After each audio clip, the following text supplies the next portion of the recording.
Welcome, ladies and gentlemen, to the Marquee. We are the Cinefanatics. My name is Robert Adams. My brother's still muted. There you go. Why? Why am I still muted? We've done this how many times? My name's Chris Adams. Yeah, we are doing the ranking, continuing the ranking of the Marvel Cinematic Universe. Joining us tonight as we rank the movies and TV shows from Disney Plus from 2018 on the current, we have special guests. Commentating Nerd. What's going on, Nerd? I'm here to fight for truth and justice to rank these Marvel movies where they should. I thought you were going to do like a quote from like They Live. I'm here to rank movies and kick ass, and I'm all out of movies. I'm all out of ass. And subsequently out of ass also. Well, thank you for being here, Nerd. And nostalgia goggles. Your nostalgia goggles and thinking cap? That's great. Nice. And also joining us from the movie trivia schmodown is Moose. How's it going, sir? Hey, good. Thanks for having me, Cousin Ryan. Moose? Whiskey? Please. They're set. Thanks for having us, guys. This is going to be fun. We're excited to be here. I feel so sad with my like little beer now. Like, you got beer, I got strawberry lemonade. Well, okay then. Anyways, so yes, those of y'all who are not familiar with what we are doing, I believe I still have. Let me double check real quick. Yes. So we've got rules of what's happening in the description down below. So if you're confused as to how this is taking place, this is the second out of the 3 MCU rankings we're doing for this. We did one last Saturday where we ranked all the MCU movies from 2008 through 2017. Tonight is going to be 2018 through current. This is also going to include the Disney Plus shows. So WandaVision through Miss Marvel that just ended a couple of days ago will also be a part of this ranking, also including Thor Love and Thunder. So if you haven't been caught up with Thor Love and Thunder or Miss Marvel, maybe some slight spoilers. I would say maybe we could try our best, but I'm not promising anything. So especially if we're going to talk about the finale of Miss Marvel and how that affects the entire series and the MCU going forward, there might be some slight spoilers. So be prepared for that. This is where we have the clip of Captain America going, "Sorry, it slipped." Yeah. Otherwise, those of y'all who are familiar with tier rankings, what we're going to do is go through all these movies and TV shows one at a time, briefly discuss it amongst all of ourselves, figure out where we would put it on the tier ranking board known as the Marquee, and that's where it's going to go. At the very end of this, we will decide whether or not we want to move everything around for one final shuffle, and then that's going to be where they rank. Whatever. Well, actually, you know what? Let's let Johnny tell us. Do you think Johnny's ready, Chris? I don't know. I'm hoping his mood improved since last week. I don't know. We'll see, though. Okay. Well, let's talk about the rules of how the tier ranking is going to work tonight. And take it away, Johnny. Well, thank you, Robert. The rules tonight. By the way, before I get started on this, I would just like to say you smell like the fungus growing on Winter Soldier's amputated dead arm. Anyway, the rules tonight are limited to 4 films in the S tier and A tiers. By the way, these are films and Disney Plus shows. You dumbass, why didn't you not put Disney Plus shows in here? Limited 4 films in S and A tiers. Limited 3 films in the B, C, and D tiers. Limited 2 films in the F tier. S, A, and B tiers. We'll move on to the finals on the 30th, where we rank combined with the final. We're gonna rank at they're gonna rank with the. Get me out of here. Get me out of here. I'm tired of you, fuckers. God, Johnny, Put it down. You actually take a breath. It's kind of weird, but Yeah, so just dead amputated arm. Jeez. I've been wondering what that smell was. It was either that or cat food. I don't know. We can add that to like when Ron Burgundy is going off about what Sex Panther smells like. You can just kind of now add the inside of Winter Soldier's arm. Pretty much, yeah. Gross. So that's where this is going to go. Whatever is in S, A, and B tonight is going to join the movies that were in S, A, and B from last week, and they'll move on to the finals on the 30th, where we're going to do an overall ranking of those are obviously going to be the best of the best movies. We'll see how those go and what will be the best MCU movie according to our tier rankings. So kind of like a tournament Final Four type situation ish, except we don't know sports and we know movies, and this is how we're choosing to do it. So, anyways, Get all the way off our backs about it. yeah, you kind of sound like Johnny a little bit there. Before we move on and bring out the Marquee and Carl and whatnot, does anyone else have any questions? Yeah, I got about 3 good. questions. So let's go ahead and move on to the Marquee and hit it, Carl.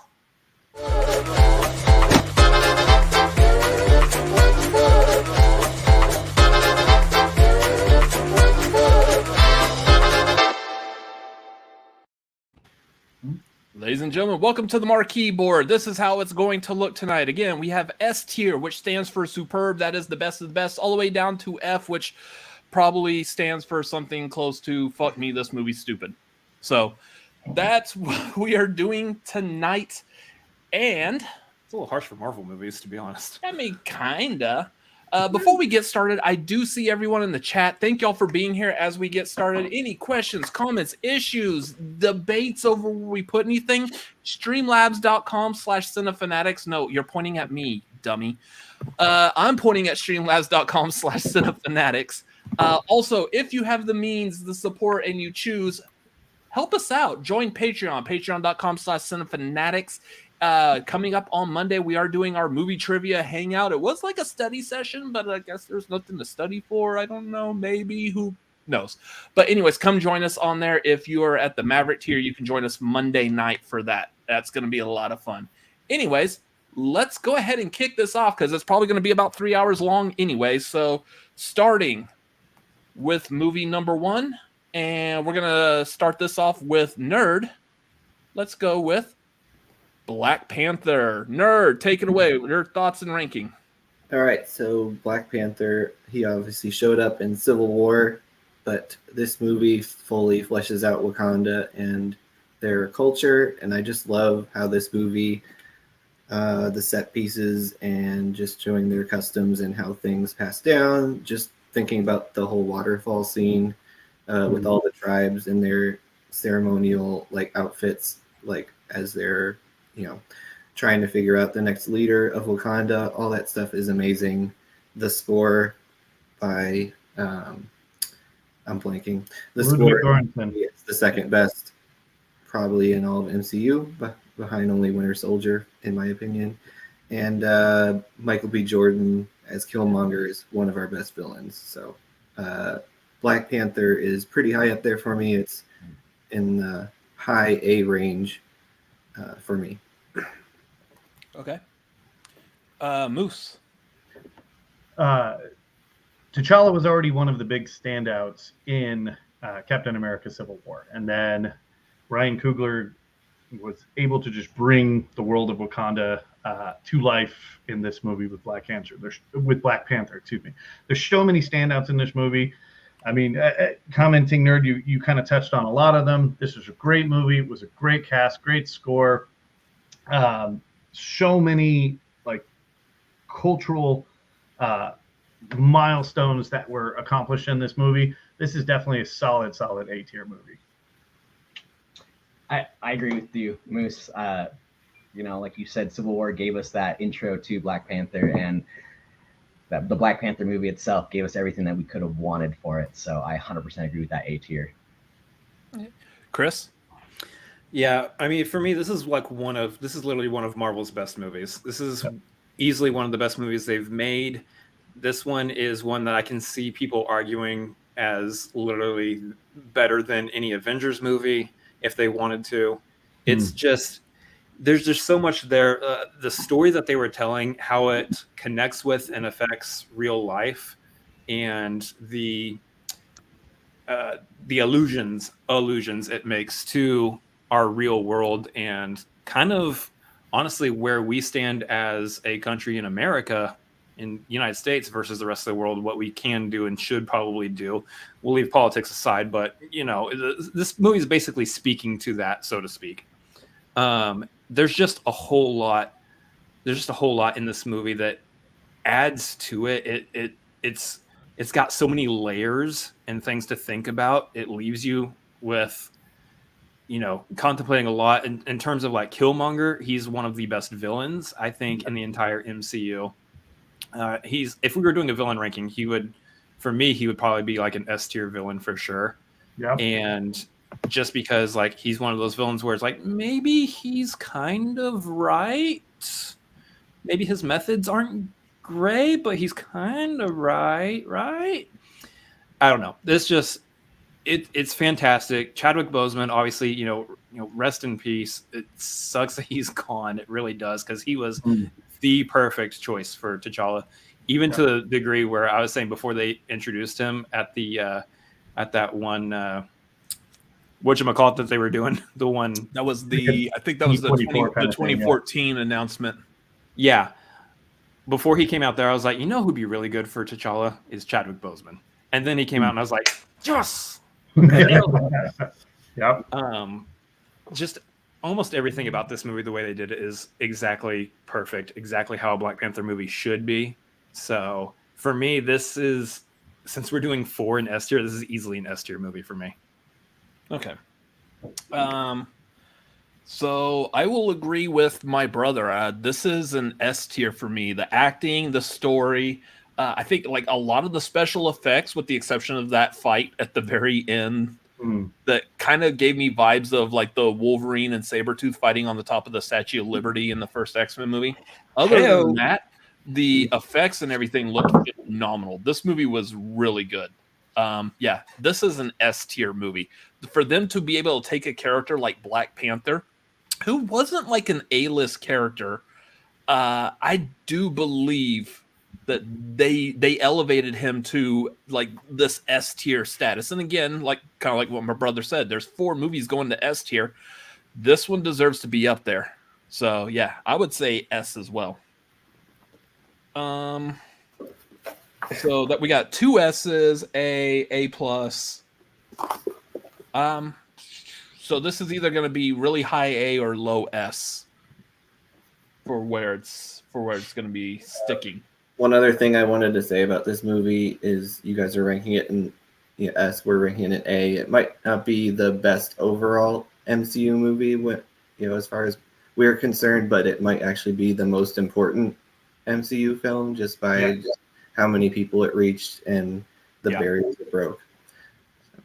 Absolutely. 100% agreed. I'm going to put it down here at the bottom of S for right now, and we can just move it. Of course, this is the first movie, so we'll probably end up shuffling it around just a little on the way as we are ranking everything else. But yeah, depending on how everything else goes, we'll just keep in mind that this was also very high as far as A's and S's. It's high. It's very high. I got my board that I'm writing these on, and my board just said S. So I was like, okay. I don't understand. It said ass just with a lot of letters. Oh, okay. Yeah. I'm a child sometimes. Just pointing that out. Anyways, moving on to the next one. Moose, you're gonna kick us off with this. I am gonna go. So for how this is going on, Moose, with Ryan next to you, we're just gonna go window. So I'm gonna start with you, and then the next one after that will go to Chris, and then up to me. So you two count as like one essentially. Okay. We may debate a little bit then. Yeah, that's fine. I'm still counting y'all's like rankings separate.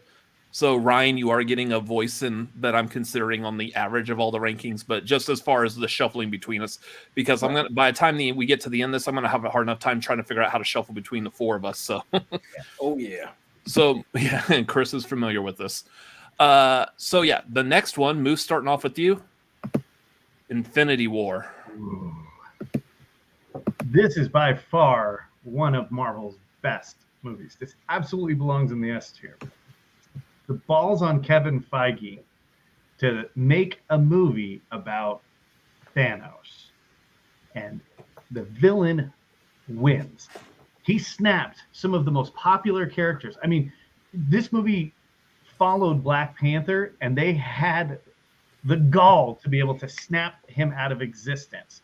It was such a great movie. It was a story that needed to be told, especially seeing a lot of the perspective from Thanos and giving Thanos that type of screen time. Because leading up to this, Thanos was a post-credit scene appearance here, a 2-line, character in Guardians of the Galaxy, and then one more post-credit scene.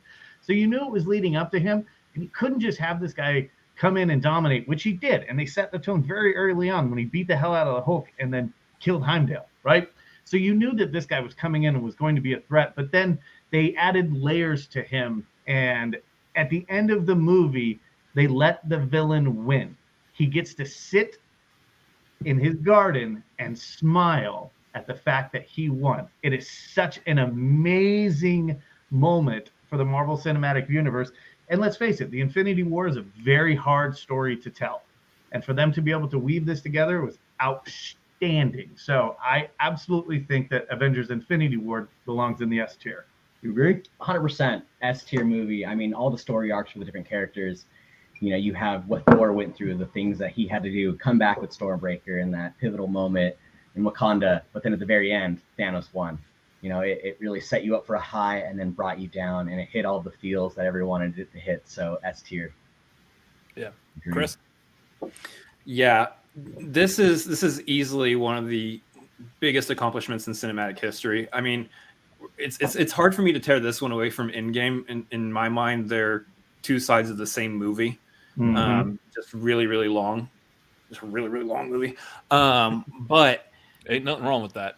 No, not for this. It goes by like that because it's so good.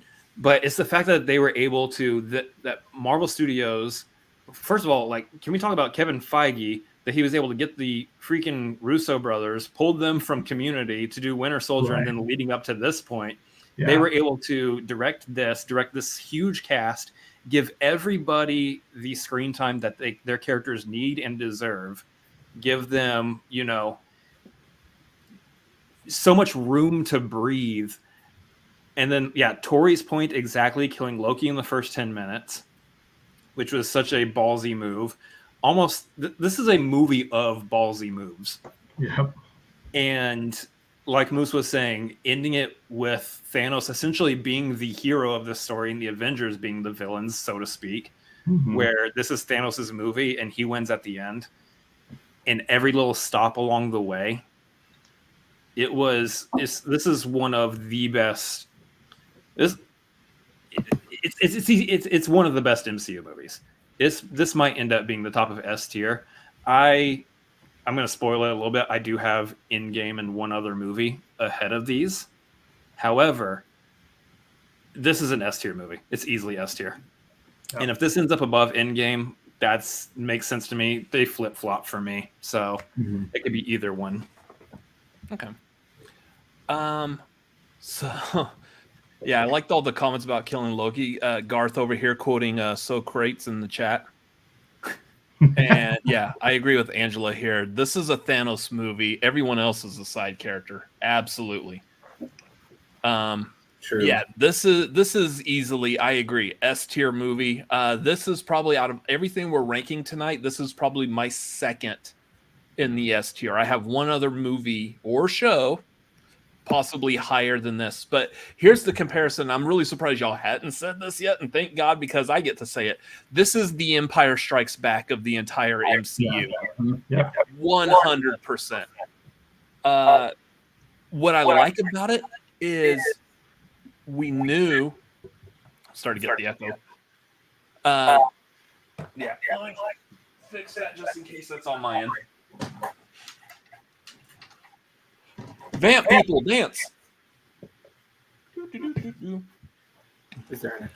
That stupid son of a bitch didn't learn from last week. He's coming back again. Stop it, Johnny. Johnny, chill out.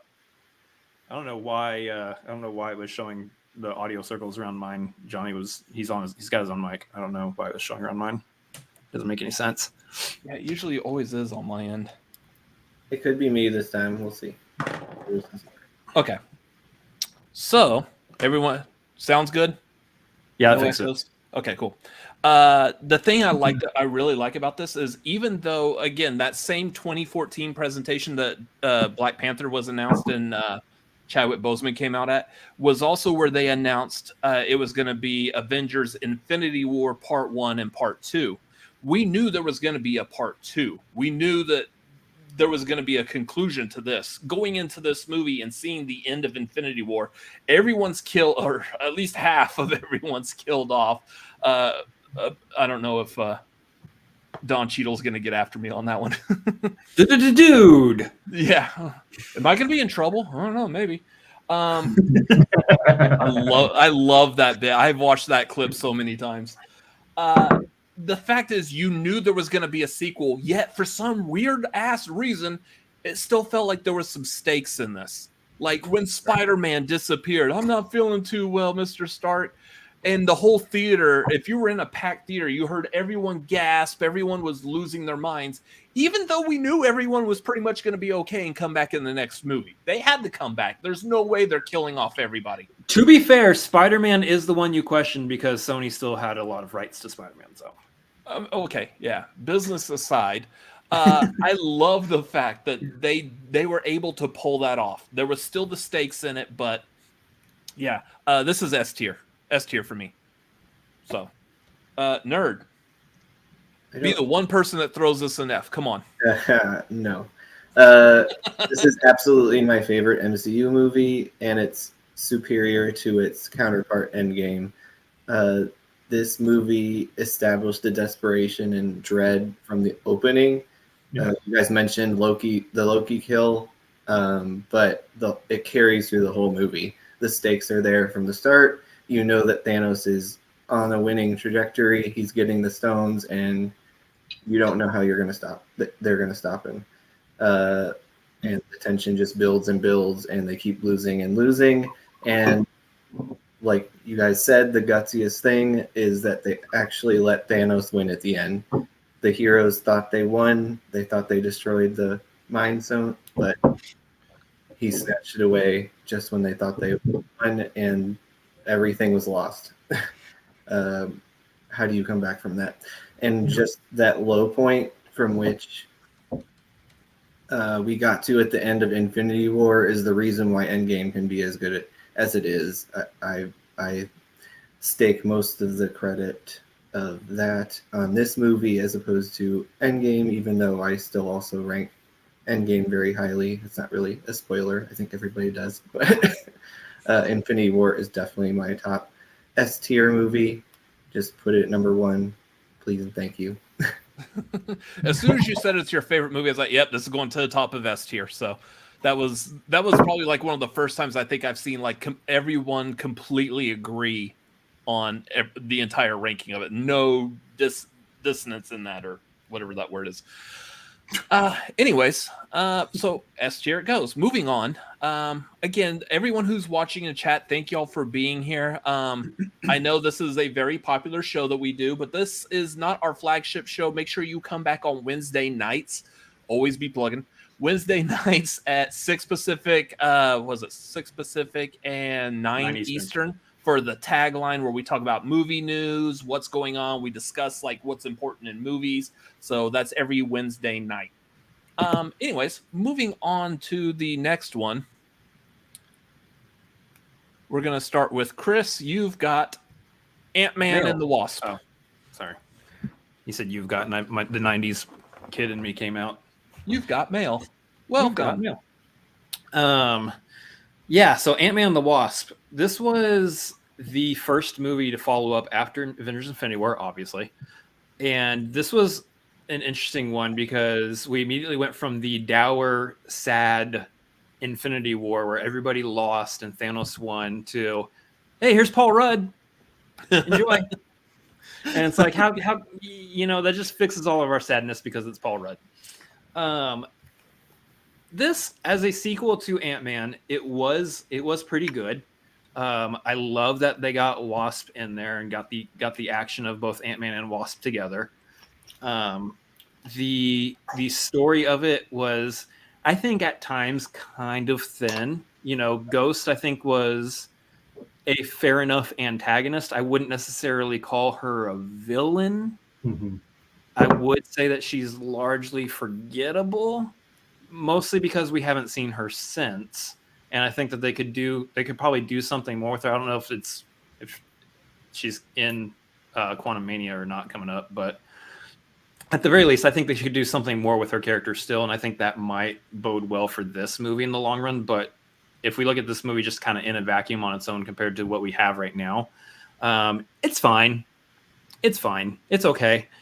You know, it did some fun action stuff with like the you know, blowing up small objects like the Pez dispenser and all that. Like all that stuff was a lot of fun.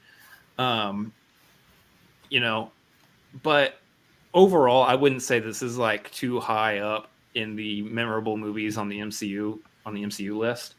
For me, it's pretty easily a C tier movie.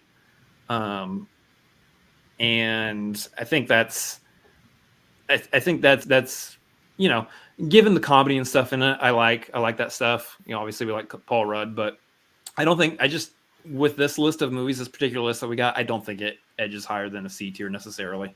So that plus like that post credit was a nice little touch. Yeah, that post credit. I feel like that post credit is the one that everyone saw coming. You're like, all right, we've gotten through this fun little movie. Now what are we gonna do? Poof, everyone's gone, and Ant-Man's stuck in the quantum realm. So, yeah, I completely agree. It's a fun movie. I feel like it's a very average movie. Has some great parts, has some low parts, but it doesn't do anything that really stands out until that post-credit scene. But I mean, that post-credit scene just feels like it could have also been tacked on to Avengers Infinity War, showing everyone dusting. So I like that, but yeah, I agree. C tier. It's good. It's serviceable, but nerd. Okay. So this movie is ultimately harmless, but this is the epitome of a messy movie. It came after, Endgame. We're in a weird, or after Infinity War, in between that and Endgame. So we're in a weird period. So you kind of have to, it's kind of not its fault in some ways why it doesn't work as well as a movie, because it's in this lull and we don't know where we're going. But then, I don't know. Paul Rudd is great, and lots of the things that happen in this movie are fun, but there's two different villains. One they wind up helping, and that's probably the more intimidating villain through the first half, and then you're just left with Walton Goggins and his pretty stupid cronies. And I don't know. Truth Serum. It is Truth It Serum. is Truth Serum. I love that moment, though. That was funny. There's funny moments with all that, but they're completely worthless villains. And it's I like the shrinking and enlarging cars, but this definitely has that sequelitis of a Ant-Man movie that was already kind of average MCU movie, and this one just, even though it had fun things in it, it just doesn't rise to any of the other levels of the rest of the MCU. I have this in my F. Wow. Not because it's a terrible movie, but just when you compare it to the rest of the MCU, it just doesn't stack up. Oh, Interesting. Moose and Ryan. Wow. So I guess I'll take the lead on this one first. For me, Ant-Man and Wasp, there's two saving graces for it from being an F tier, in my opinion, and it's going to be a C tier, and it's because of Paul Rudd and Mike Pena. Lewis is probably one of the greatest things about these movies. His storytelling, I will laugh. If they can make a movie with just him, and I know Korg will probably come up later, but that, those two in a movie, I would watch it over and over again. I want a sitcom. Right, exactly. Dude, give me a Disney Plus series Leeson with those Korg. two. They're just stuck in a room together, Just talking for 6 episodes. We'll like that. Come on, Disney Plus show. Make it happen.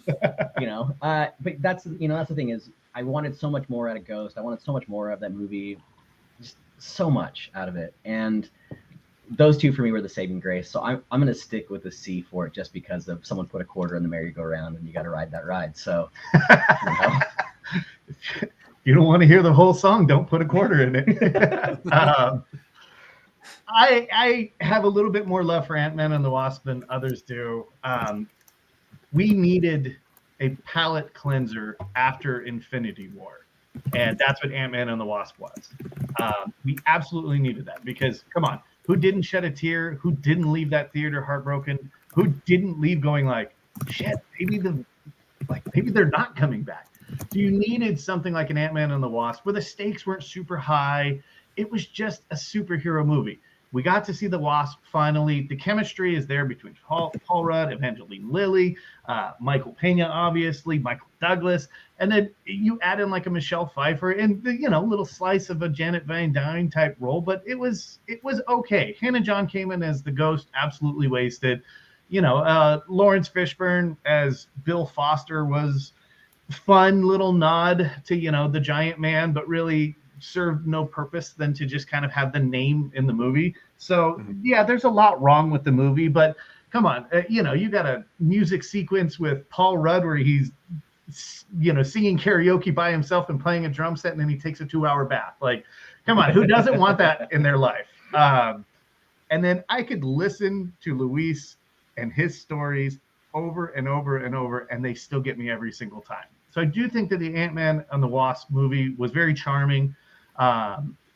It's not going to blow your socks off. It's not an end of the world type situation. I'll probably give it maybe like a B. Like I said, I think we needed it. We needed a palate cleanser after that. And okay, fun story about Ant-Man and the Wasp. My wife and I saw it the night it came out, and we're at this point, everyone's kind of standing in the theater just waiting for the post-credit scene, and they all get snapped away. And there's a woman in the very first row, and she's like, no. She's like, how dare you? She's like physically angry that they like snapped away these people. She's like, no. And she's like screaming it at the top of her lungs for probably like the whole time we're leaving the theater. She's just like so taken aback by what happened. So the post-credit scene was necessary because it does need to show how sharp that knife was that was Infinity War. And that post-credit scene definitely showed the cuts. So, like I said, I'll give this one a B. I know it's not high on a lot of people's lists, but I definitely have some love for it. We should also mention this movie introduced us to Randall Park as Jimmy Woo. Yes. True. Yes. Yep. Oh, yeah. So, there's something to be said for that, too. For sure. Throw him in the room with Korg and Michael Pena. Yes. Yep. So on the average of this, then, the average of everyone's scores would actually put this C minus. Yeah, it's still gonna hover around like a high C. So it's probably gonna be the top of the C. That's D. I know. I'm using it. He's Do you want to using do this? Do you want to come into my room and do this? Like, I think it would throw off the Can't whole thing. size it in C. I mean, that's just not possible, right? No. anyways, moving on to the next one, and we're gonna start with me on this. As soon as I have my notes. Oh, he's got notes. Big man with the notes over here. Yeah, I was prepared this time. I probably should too. Good job. We're gonna start with Captain Marvel. Here's the thing. Oop. I'm gonna bring out the toy. So He's got his doll. I got my doll. My dolly. Carol Danvers is one of my favorite comic book characters, but I liked her like back in the day when she was Miss Marvel, the original Miss Marvel, and then became Captain Marvel. Whatnot. I love her. The origin story with her and Rogue from the X-Men. I really like that. I thought the movie did a really good job of portraying her character, her personality. Brie Larson is a fantastic addition to the MCU. The introduction of the Skrulls in this, I was kind of hesitant on how it is because I feel like shape-shifting characters are very generic. They're kind of like a plot device typically, but I think they did some good things with what's his face's character. Ben Mendelsohn. The what? Talos. Ben Mendelsohn is Talos. Talos, yeah. I love Ben Mendelsohn in this. But yeah, I think Talos was a fantastic character for it. And I was also really liked the, I don't know if people hated it. I like the de-aging effects that they did on Yeah. Fury, and love seeing Coulson again. Even though Coulson didn't really do too much, I did like seeing him in this movie again. It was great having him back in that. This is probably one of the main. The fight with playing just a girl by No Doubt was very, maybe a little too on the nose. That song didn't really fit with that action scene, but I love No Doubt in that song, just not at that point. I would say this is a B. So Nerd. Okay. Nerd got whiplash down there. What? Okay, so I like this. I do like this movie. This is, if I was rating it on its own, it's like a 3.5 star solid movie. I really like Brie Larson as Carol Danvers. I really like the Skrulls. I really like the 90s nostalgia stuff. I really like Samuel Jackson and Brie Larson's chemistry as like a buddy cop duo, basically. And Maria and Monica Rambeau are really fun when they're in this movie. But there is a problem with this movie, and the writing on Captain Marvel, what Brie Larson is having to work with this character is not fair.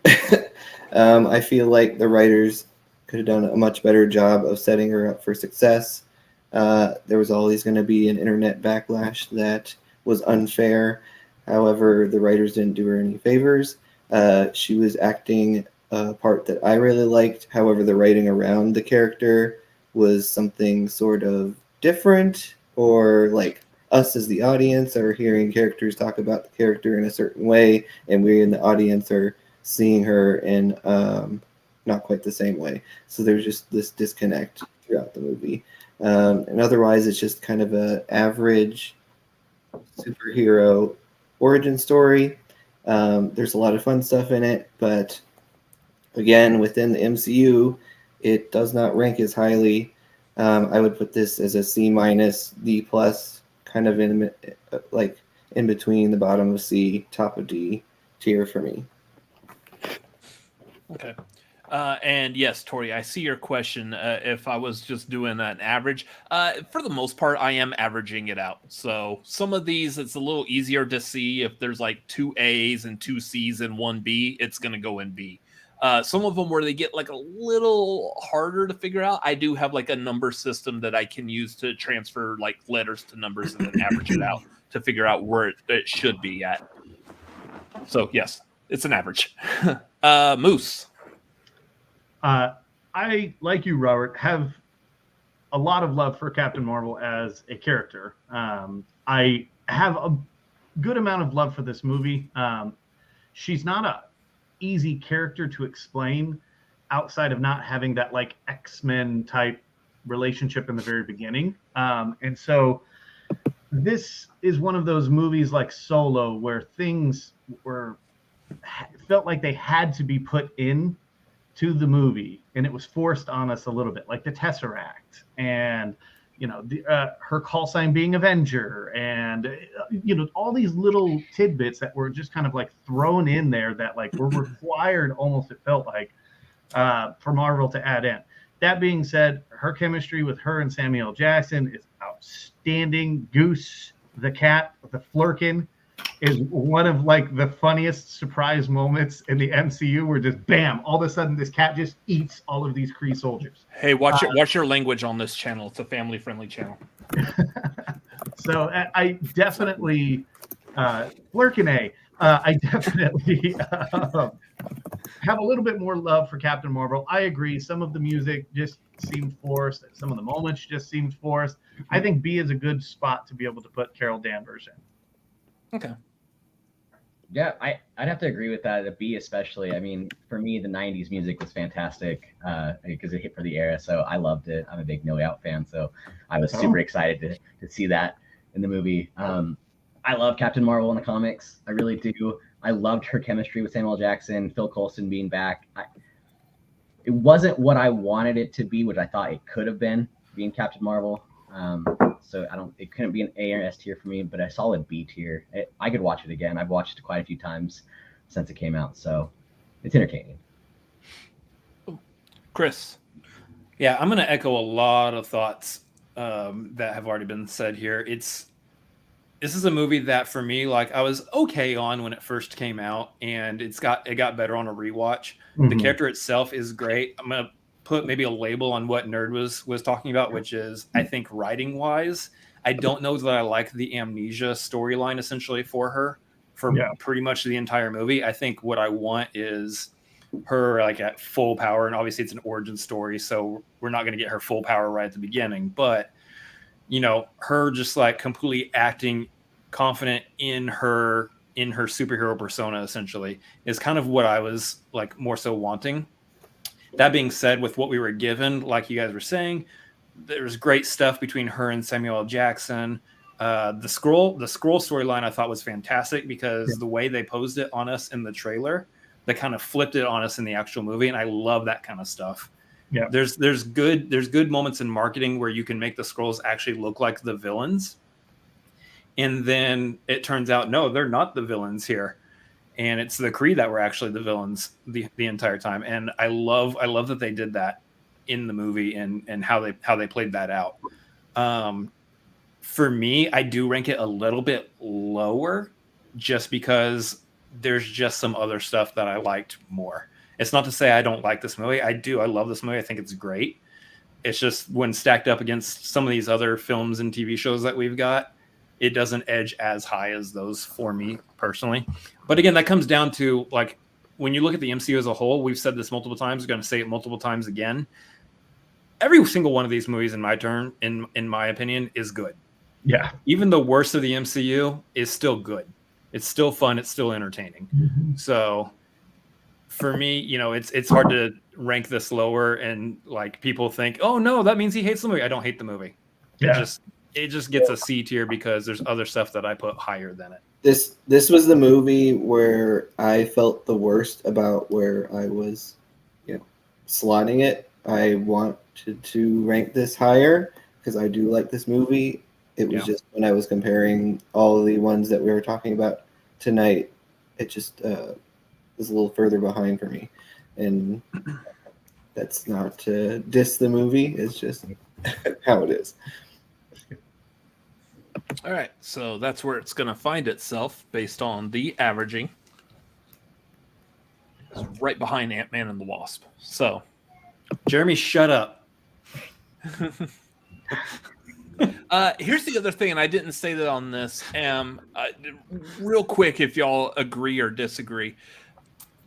The only other issue I had with Captain Marvel is this movie came out right before Endgame. It's like, hey, by the way, we got this big, massive movie that is about to come out that we have no idea how they're going to stop Thanos. Oh, by the way, here's one other movie that's going to show us the ace in the hole, who is actually needed to fully destroy Thanos. Like, I feel like that was a little weird. Like, we should have been introduced to Captain Marvel a while back, and then all of a sudden she shows up in Endgame. Like, that would have been cool, but you're not wrong.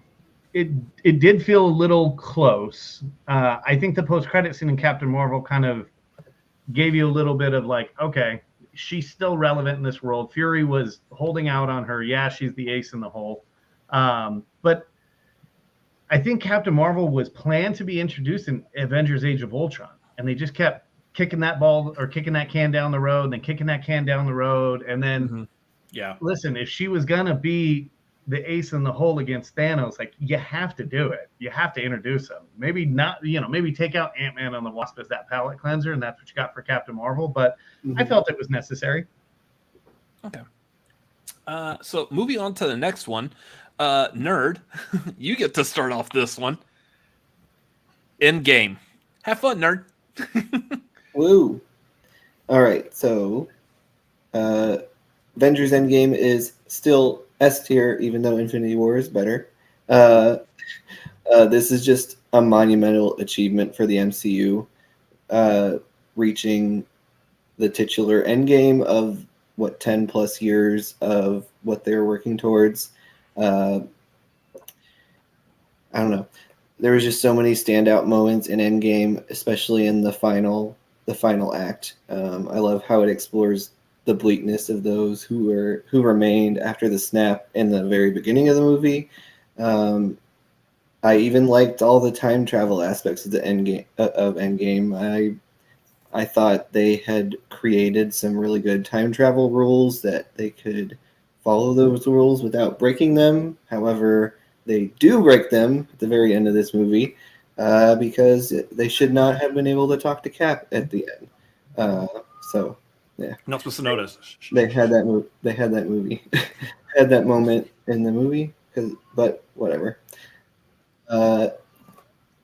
But there's just so many great things in this movie, so it's not really worth, going over any of the things that were maybe a little messier when you get into the logistics of things or whatever, and makes your brain kind of do somersaults, especially as the MCU is growing and bigger and getting more complex. This movie was sort of the start of that, but it also gave us a great victory that we were waiting for since the end of Infinity War, and it was great. So, All right. S tier. Cool. Moose and Ryan. Okay. Malcolm is alluding to this in the chat, so I got to tell this story. My wife was running a marathon in Vegas the weekend that Avengers Endgame came out. My beloved cousin Ryan here lives in Las Vegas, so we were staying with him, and I said, "Hey, dude, after she runs the race, let's go watch Endgame." So, of course, he saw it the night before. 3.5 minutes into the movie, I look over, tears are streaming down his face as Hawkeye's family is snapped away. And I had this moment where I stopped for a minute, and then I looked at him, and I was like, "Dude, you saw this last night." And he was like, "Yeah, but it's still sad." Like, knowing it's coming, and he's still crying. I tell that story every freaking chance I get with him. It's the best. Avengers Endgame absolutely belongs in the S tier. This is such a win for Marvel Studios. This is the 22nd movie in the MCU. So many characters, so many storylines brought to completion, and done so in a satisfying way. Yeah, you can accuse there being crowd, fan service. Shit, give me all the fan service I can get. I loved every minute of it. I mean, who wasn't at a theater that was cheering and standing and on their feet for that scene where the portals start to open up again and you hear Sam Wilson say, "On your left." When Cap went near. There's so many moments in this movie. And even the smaller moments still make you smile and go, "Oh yeah, that happened." So Endgame is still a phenomenal movie. Agreed, it's not as good as Infinity War. Definitely S tier. Fan service done well. How about what you think? This movie is my favorite movie in the entire MCU world. It's number one on my list, and it will forever be. I actually saw it twice before I saw it with Haas, and I cried every single time, and I still do when those scenes happen. So I'm gonna own that forever. Nothing wrong with that. Nothing. No, for me, and it was that fan service, and it hit those things to where all these things are happening to these people, and it's the end of Infinity War didn't give you a little sadness, but the beginning of Endgame gave you all that sadness, and especially affecting Hawkeye, who wasn't there. But I love this movie hands down, and for me, not only Cap wielding Mjolnir, but finally saying the words that most fans wanted him to say, and to say "Avengers Assemble." Chills. I cheered. I cried even more at that part. Yeah. It hit everything I wanted as a kid growing up from the comics to seeing these movies. I've been to every single movie opening night. This is the culmination of all that time. This will forever be my number one S tier movie. Dude, I was getting chills just by you mentioning that scene. Him saying "Avengers Assemble." Yeah. Chris. Yeah. Easily over Infinity War for me. This is like I understand like why some people put Infinity War over Endgame, just because of like what they were able to accomplish in Infinity War and what they did story wise. But for me, this is the culmination of everything that they have done up to this point. And this is literally one of, if not the best theater experience I've ever had in my entire life. Yes. I wish I could time travel like they did back to the day I saw it for the first time and just do that whenever I need to take a vacation from life. Just go back to that moment over and over and over again. This one I bounced back and forth for my number one spot in all of the MCU between this and one other movie that we'll get to. So either one of them being number one. Honestly, either one of them being number one with Infinity War makes sense to me.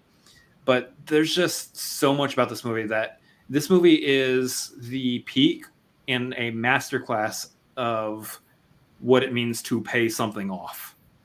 This is a bunch of aspects throughout the 10 plus year timeline in the MCU, and the fact that you're able to pay off so much in this movie. And yes, some people might complain that it's fan service, like Moose, like you were saying, it's fan service, but at the same time, it's earned. It's deserved and it's earned at this point. And the fact that they were able to do all of that within the time frame and just the absolute ride and just the nonstop cheering at every single one of these moments.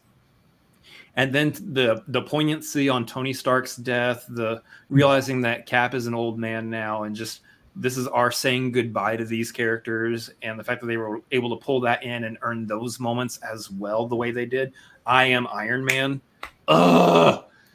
It's so good. Just there's very small, very minor things I would change about this movie if you asked me, and I don't even care enough to mention them right here. This is easily S tier. This is over Infinity War for me. The payoff, absolutely everything. Put it up there. Dude, let's watch Endgame after this. I know, seriously. I'm gonna start crying. Right? Yeah, Get shit. the tissues out. Let's go. Woo! So I'm gonna completely agree. I don't know if there's anything I have. Oh, there's one thing I want to point out that y'all haven't mentioned yet, and I think this is probably the biggest sales for Endgame as a movie. And I agree, S tier. I don't need to sell it any higher, but this is, how did I have this right? The ability to put that many characters into one movie is unprecedented. They have never been able to do that before. That is something you see in the comic books. Say the Civil War storyline had damn near every character in the Marvel universe in, and I'm not talking about the movie, I'm talking about the comics itself. It had almost everyone from Marvel in the Civil War storyline. That's something you see in the comics, not in the movie. The movie brought everybody. They even went so far as they pushed to bring in more of the wizard people from Catotot. They brought in the Ravagers. They brought all these characters in that didn't need to be there, but they did it anyways, and it worked. It sold. Oh, it's so good. Yeah. This is the highest of S tiers. So I completely agree. I will put this over Infinity War. I think what I love about that they brought in all those other groups, including even the Wakandan soldiers, all those groups, and you still got Captain America doing the Avengers Assemble in it. It just shows that in the MCU at this point, the Avengers were such a known commodity that, hey, you know what? Everyone's an Avenger. Let's do this together. Yes. We are Groot. I mean, the Avengers. Right. Yeah, exactly. Well, and one of the best things for me is the fact that, at the end of Iron Man, Tony Stark says, I am Iron Man. And what does he do when he snaps? I am Iron Man. So it was one of those full circle things that really hit home. Plus, thank you, Marvel and Kevin Feige, for putting my boy Korg in that final battle, baby, with Meek right by his side. Even Korg and Meek in there? What the hell? Wait. Thank you, Marvel and Kevin Feige, for putting our boy Howard the Duck in the final fight. Oh, yeah. Doug was in there. Why? Because why not? You can. They, again, earned it. They earned it. Just throw them in there. Yep, earned it. Anyways, so everyone's good with it being Number above one, Infinity War? Yeah. After hearing all of this, like I said, I'm just so excited to rewatch. I knew it would be, but yeah. Here's the other thing, real quick, before we move on to the next one. Mike Deacon. Is he pitching Morbius? Mike, I like you. You're a good dude. But you are testing the limits of the ban in this chat. It's Morbin time. It's morbid time. I'm gonna let you stay here and not ban you because I think everyone makes mistakes and everyone deserves a second chance. Hey, you know what? I won't let him be banned because I never saw Morbius, and I'm going to keep it that way. Yeah. Well, I have no idea how bad it could be, right? Anyways, y'all got to stop with the Morbin tier, y'all. If you want a Morbin tier, though, streamlabs.com/cinefanatics. Man, I can't even talk. I can't guarantee there will be a Morbin tier, but it would be nice if y'all want to make comments or anything like that. That would be a good place to grab our attention for that. You can sure try. We will take it under advisement. It depends on how many like zeros are after a non-zero number there are. Anyways, moving on. So that was Endgame. We started with Nerd. So moving on to Moose and Ryan. If someone drops $1 million on us, there will always be a Morbin tier for every marquee from now on. The Morbin million marquee tier. Yes. There'll never not be a Morbius tier from this point going forward. No, they don't make letters that are far enough down to put Morbius in. So It's true. It is a movie. She is still too generous. So Moose, Ryan, we're gonna start with y'all on a movie, apparently. There we go. Spider-Man: Far From Home. You can start off, pal. So Spider-Man: Far From Home, not one of my favorites by far. It's C tier for me, if anything. You just don't like Tom Holland. Okay, Tom Holland's not my favorite Spider-Man either, but the whole, I don't know. For me, it wasn't what I wanted it to be for Spider-Man. I've watched it a few times, and even then, it still doesn't get better. I can't even try to justify how to put it even higher or lower, but C tier, low C tier for me. I dug it. I mean, they brought my boy Quentin Beck to life, and of all people to play him, Jake Gyllenhaal. There we go, Robert. No, I'm my man up there with the Mysterio globe. I dug it. It's a very unconventional villain for Spider-Man, and I thought that was. But then the stakes were so high because he ends up getting his hands on Edith, and we all know how this movie plays out. I thought it was a lot of fun. I thought it was a lot of fun post Avengers. Him coming to this realization that he's not going to be the next Iron Man. He doesn't need to be the next Iron Man. There is just a great chemistry between Jon Favreau's Happy and Tom Holland's Spider-Man in this movie. They have just a great moment that ends with him going playing AC/DC, and he's like, "Oh, I love Led Zeppelin." It's great. Funny. And it's fun to see Spider-Man out of his element. He's not in New York. He's not swinging. It was different for me. It's not the greatest of the MCU movies, but damn it, this was a good movie for me. I'm going to give this one an A. All right. Chris. I get it. I get why people don't have this one ranked high. I understand why they maybe don't like the villain. They don't like the story. It's just maybe it's weaker for them. They didn't like it coming straight off of Endgame. I understand all that. Tell them why they're wrong. I don't care. That's my man. Mysterio is my favorite Spider-Man villain. Yeah. I'm talking about from comics. I just love the idea that he, in the comics, is a special effects producer for movies. And I just thought, why are they not putting a movie special effects producer as the main villain for a movie? It's just right there.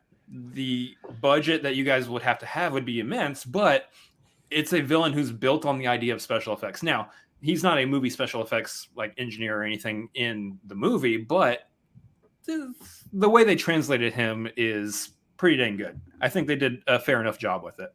Yeah. For me, I understand storyline. Is it weak? I don't know. I don't really care if it's weak or not. it's Spider-Man fighting my personal favorite villain, and so there's going to be a little bit of bias here. The whole entire sequence, and we all know what sequence I'm talking about. The sequence where Mysterio has Spider-Man trapped in that illusion reality was ripped straight from a comic book. Yeah. And I loved every second of it. I was on the edge of my seat going, this is so amazing. I can't believe we're actually seeing this in a movie right now. I can't believe, one, they got Mysterio, and two, that they're actually doing this in a movie. This is fantastic. I love this. It's for me, like it's high. It's A. It's an A tier movie for me. I understand. Again, I understand when people don't have the same fascination with it that I do, because I just have a greater fascination for the character of Mysterio. But that's what sells this movie for me. It is a good villain for me. Does it lean too heavy on the Tony Stark stuff still? Maybe. You could probably argue that. I get it. But there's just something about a character whose basis is illusions and visual effects in a movie, in a big blockbuster action superhero movie, that just works. I'm all on board. I'm actually so glad that Mysterio was never used in the Sam Raimi Spider-Man movies, so that we could see a very well-respected version of him done in the MCU. So this is A tier for me. It's not the top of A tier, second in A tier, but it is A tier.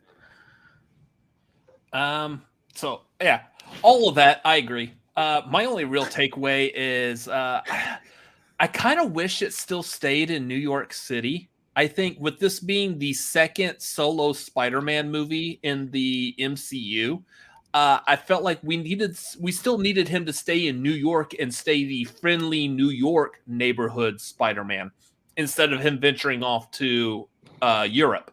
But it's far from home. It is far from home, in which I get that.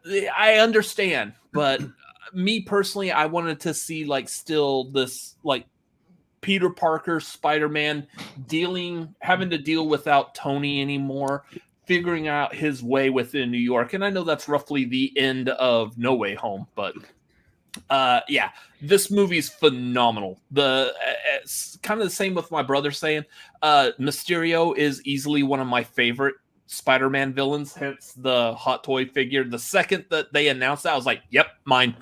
And I pre-ordered it, and the second they released it, it was here, and I love the hell out of it.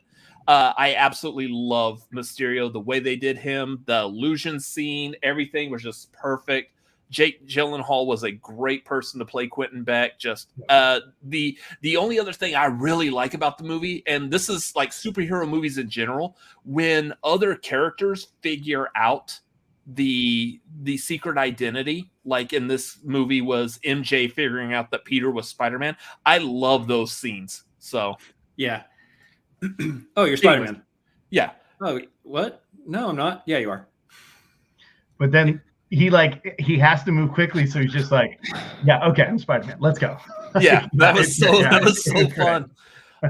Anyways, yeah, this is an A tier movie for me. There's still some takeaways. It gets a little slow and dull in some parts, but overall, this is a really good Spider-Man movie. I think it succeeds very easily.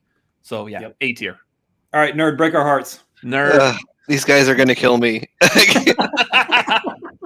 Oh my god. Okay, so let me start out with this. So Tom Holland is my favorite live-action Spider-Man. However, I feel like he was always stuck in Iron Man / Tony Stark's shadow, especially in his own movies. This one especially is the worst offender for that.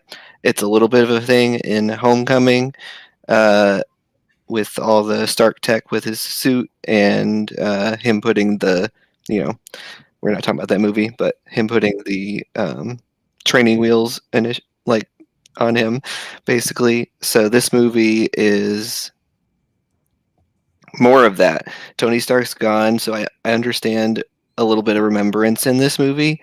I like the mentorship in Civil War and has good payoff in Infinity War and Endgame, but here the Edith pass off, it just bogs down the whole movie as being stuck in Tony Stark's shadow.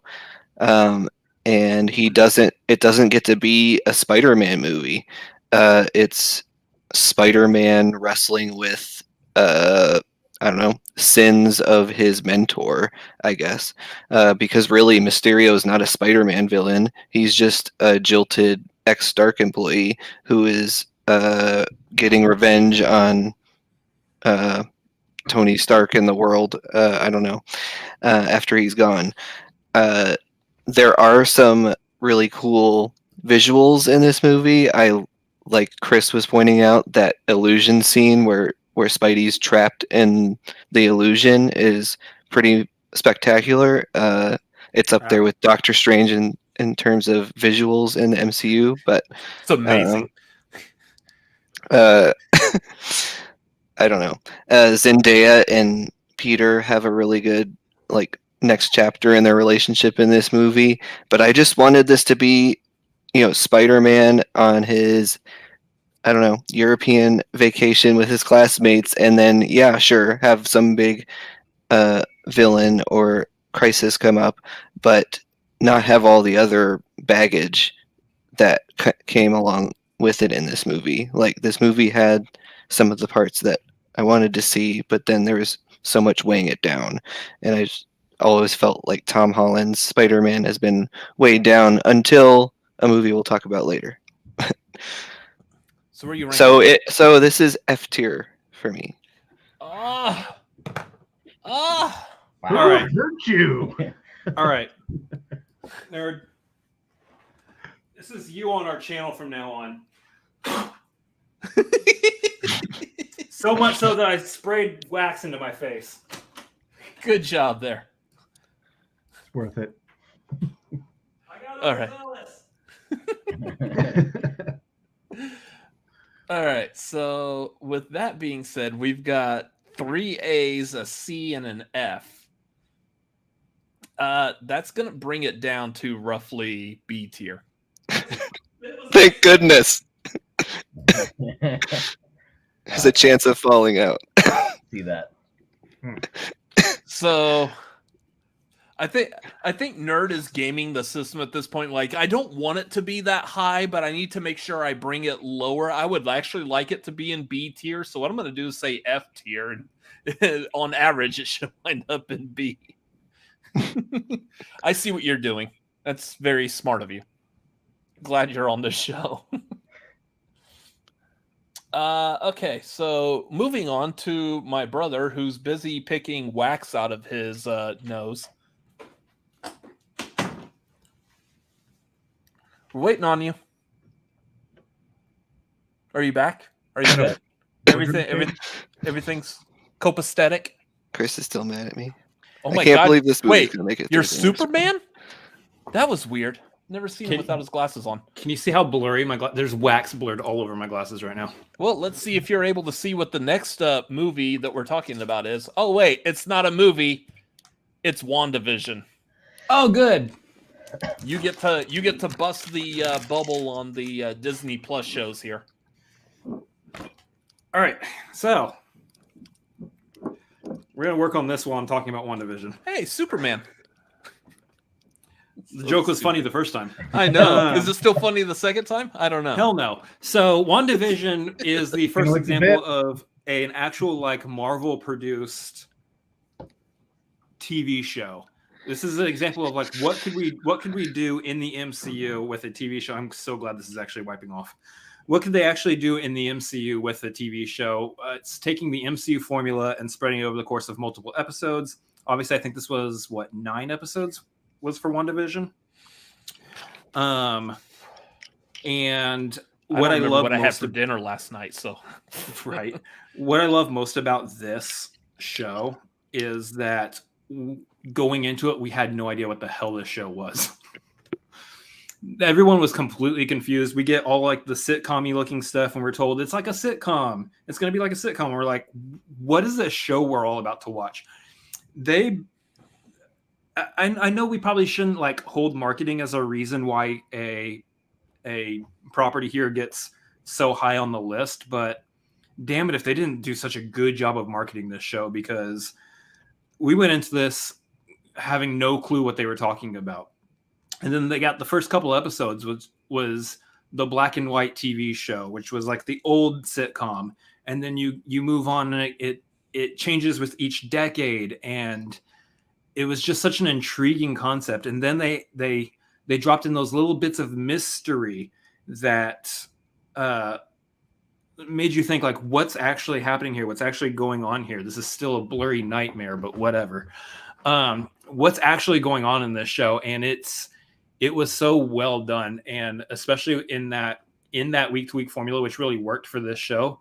The conversation and everything around it, I remember being such a fun aspect of the show, being able to talk with everybody who was watching it week to week, going, what's going on? What does this little bit mean? Is this an Easter egg? What's happening here?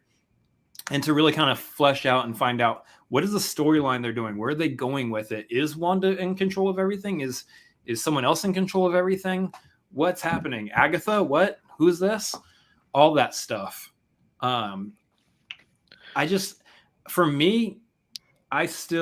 It's this and two other shows I think are the tops of the MCU's TV shows at this point.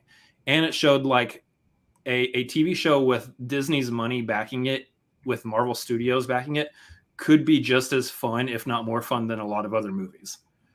And for me, like, you can argue whether or not this show stuck the landing. For me, it's the entire show leading up to it that I think ranks this the highest of the MCU shows so far. I think they nailed it with the majority of this show. For me, I put this in the A tier as well. It's like right behind Far From Home for me. Just how well they were able to accomplish just the mystery and stringing us along and what they were doing with it. Yeah. So yeah, I agree with that. The reveal of Agatha was one of those, like, everybody who knew the comics knew Agatha was that Agnes was Agatha all along, but yeah, the actual reveal, I feel like, is still like super satisfying. It's like you saw it coming, but even still, when they confirmed it, you're like, yes, good job, Marvel. The whole idea of like the different type of sitcom each episode was phenomenal. Just a great idea overall in the writing. We'll never turn down any opportunity to see more Darcy, or at this point, Jimmy Woo. Both of them were a delight in this. Wanda had very, very deep emotions in this, and I love what they did with her. This is my top tier of the entire Disney Plus shows. I would rank this S easily. I would actually, me personally, I would actually move Black Panther over and put this one after Black Panther. So this would be the end of S tier. But with knocking it out of the park with this right out the gate, just loved it. So that's where I'd put it. You would put this as one of your 4 in S tier? Yes. Bold. Yeah. Okay. Nerd. I love WandaVision. It is I think I have it as my 4th favorite MCU thing, period. This is definitely up there in S tier, but I'll talk. The concept alone of paying homage to television history in each episode had me hooked from the start. And then we get to a deeper story with Wanda and how she handles grief after Vision is gone, and the mystery of how the hex works, or what the hex even is. We don't even know for 3 or until episode 4, and we still have mysteries as far as who's creating it and if Wanda is entirely responsible, and all these questions. And we get one of the best moments in MCU, which is Wanda having her flashback episode and talking with Vision, and we're talking about what is grief if not love persevering. That line is one of the greatest lines I've ever heard in anything, let alone a comic book movie. It has so much emotion in the show. It's fun. It's it gut checks you when it needs to. It has amazing ways of world building. That Malcolm in the Middle Halloween episode is a great way of depicting the geography of the hex and the limitations of it, and like how the powers waned as you went out, and because of the way Halloween works and the way the Malcolm in the Middle kind of style worked, you were able to really get a better sense of how the town is set up and how things were affecting. And I don't know, this whole Twilight Zone-y like show was just I loved it from the start. It's my favorite MCU show, and it's one of my favorite MCU things. Period. S tier. Moose, Ryan. Go ahead. No, you Okay, go. You go. For me, I love WandaVision. I don't think of all the other shows and other things I know that's on this list. I don't think for me it'd ever be an S tier. It's a high, solid A tier for me.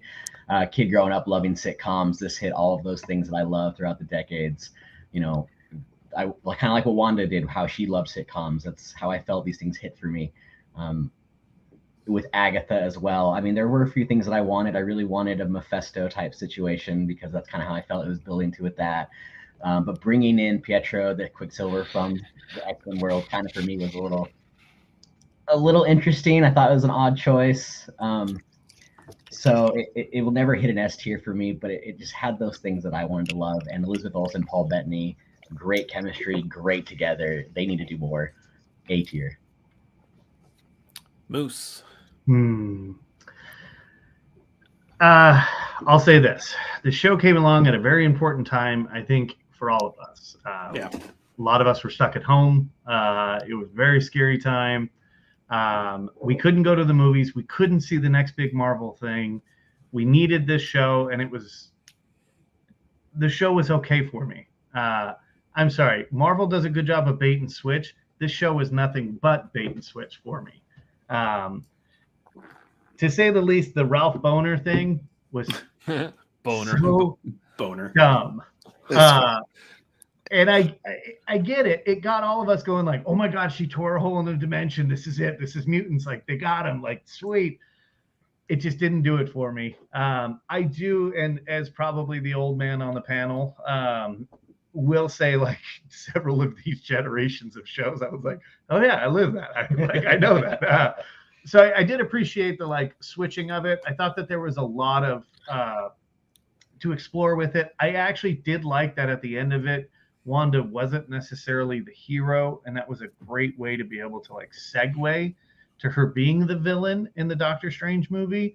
Yeah, she saved the day, but really she saved the day from her own mistakes caused by grief, and so I it doesn't hit as hard with me. The emotion didn't hit as hard with me. I'm gonna probably give this closer to like a C, maybe a high D.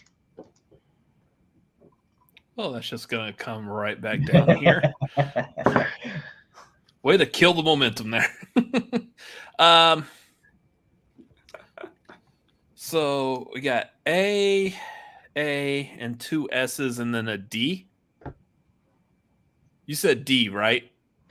I'll be generous for you, gents, and give you a C. Oh, thank you. That's okay. You can put it wherever you want. Put it back in A. Put it back in A, Robert.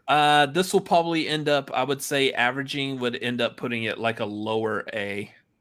So I'll stick it out here somewhere. Oh, Right look, that's where I have it. Cool. Anyways, all right, moving on. I feel like we're gonna be stuck. Yeah, for at least a wee little bit here, we're gonna be stuck in the Disney Plus shows because, as Moose just said, there wasn't anything else coming out. So, moving on to me, we're going to do we're going to do another show that we here at this channel have eloquently referred to as Fat Wuss. That's you. You just you at this point. I'm not staking claim on this. It's just you. Falcon and the Winter Soldier. Fat Wuss. No, let's not do that. Let's not do that. I'm on board with it. It sounds like it should be offensive, but it's really not because it's just a fat wuss. Like, it's no one person in general. It doesn't. Oh, look, more wax on my glasses. Yeah. here's the thing. Coming right after WandaVision, like I feel like this was a very like generic action politics. It wasn't that great for me because of that. What I did really like in this was that throughout the course of the series, regardless of all the politics and everything behind the scenes, it was really Sam Wilson owning and becoming Captain America. The conversations that he had with oh man, I forgot his name. The other gentleman who was saying like a black man has no business Elijah being Bradley. Yeah. I remember it was the guy that played Mantis back in the 90s. So Yeah. What's his name? You're Carl. almost there. Is it Carl something? Is it? I can't remember. Lumley. Carl Lumbly or Lumley. Yeah, I loved his character. That was fantastic. But otherwise, the show just had like a lot of like the politics behind it. That was kind of hard to get into. I'm not a huge fan of U.S. Agent, and the show did a good job of making sure I'm still not a fan of U.S. Agent. Right. Yeah, there you go. Thanks, Malcolm. Carl I can't say it. That guy. This person. Anyways. There you go. Lumbly. Yeah. Anyways, I love that part. That was fantastic. And I still love like how it ended. The speech that Sam gives at the end is very a very passionate speech. I thought it served the show very well. But coming off the heels of WandaVision, granted, this is not anywhere near WandaVision. This is something completely different, but I didn't feel it was that strong. I put this as a B. Like, just, it was okay. It was good. It was enjoyable, but not a whole lot there, I would say. Nerd. Huh. Yeah, this one's definitely lower for me. I would like nothing more than to explore the issues this show wanted to explore. I could understand. So I wanted to explore kind of the fallout from the blip and all the people returning and the economy of those 5 years prior. I liked all that. The idea of exploring that stuff. I even liked that this kind of brought everyone on the same page, and almost like everyone had a sense of what it was like to be marginalized a little bit. And they do a good job of like bringing race into that, but then they could do a lot better with bringing race into this story. Aaron Kellyman's character should be a really interesting storyline and group to explore, especially in this kind of world post-blip. But this show's writing is one of the worst in the MCU. It's not entirely maybe the writer's fault. It's possibly just the constraints of them having to work with, 6 episodes as opposed to 9 like WandaVision got. I don't think they needed 9, but so many of the storylines were rushed in this show. Some things were spent too much time on. Just the Wyatt Russell, like U.S. agent or new Cap, whatever you want to call it in this show, that trajectory of that character was a giant whiplash the whole way through. Like, he started off as, he got pissed at Bucky and Sam after one time they refused to work with him. Like, how does that justify just being a dick for the rest of the time, or going off the deep end? Like, I would understand if they had a few like crossover things where they got in each other's way, and then he kind of like soured on everything. But it was like 2 episodes, and he flipped into this. I don't know. Something snapped, and then by the end of it, his arc reverts all the way back, and they're okay with him teaming up with them again at the end in the finale. And there's a lot of messy stuff in this movie, a lot of cool stuff they could explore, but they just didn't. They didn't stick the landing on nearly any of it. So this is D minus. Yeah, this is low for me. I do like your use of messy, because the second you said that, my first thought was the magician from Frosty the Snowman. Talking about messy. What a reference. You kind of look like him too, come to think of it. Anyways, yeah, without the twirly mustache, but Moose, Ryan. Okay, I think I'm gonna like it a little bit more. Yeah. Okay. So I'll say my piece. There was a lot of messy parts in this show.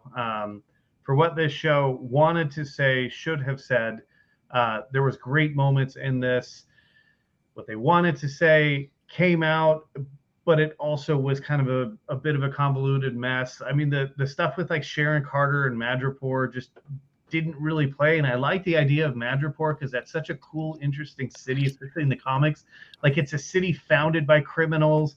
It's where criminals go to retire or go to like lay low. So it's a very interesting concept. And it was just like, okay, we're going to Madripoor for like half a day. And oh, look, we got Sharon Carter's help. Like, some of it just didn't go very well.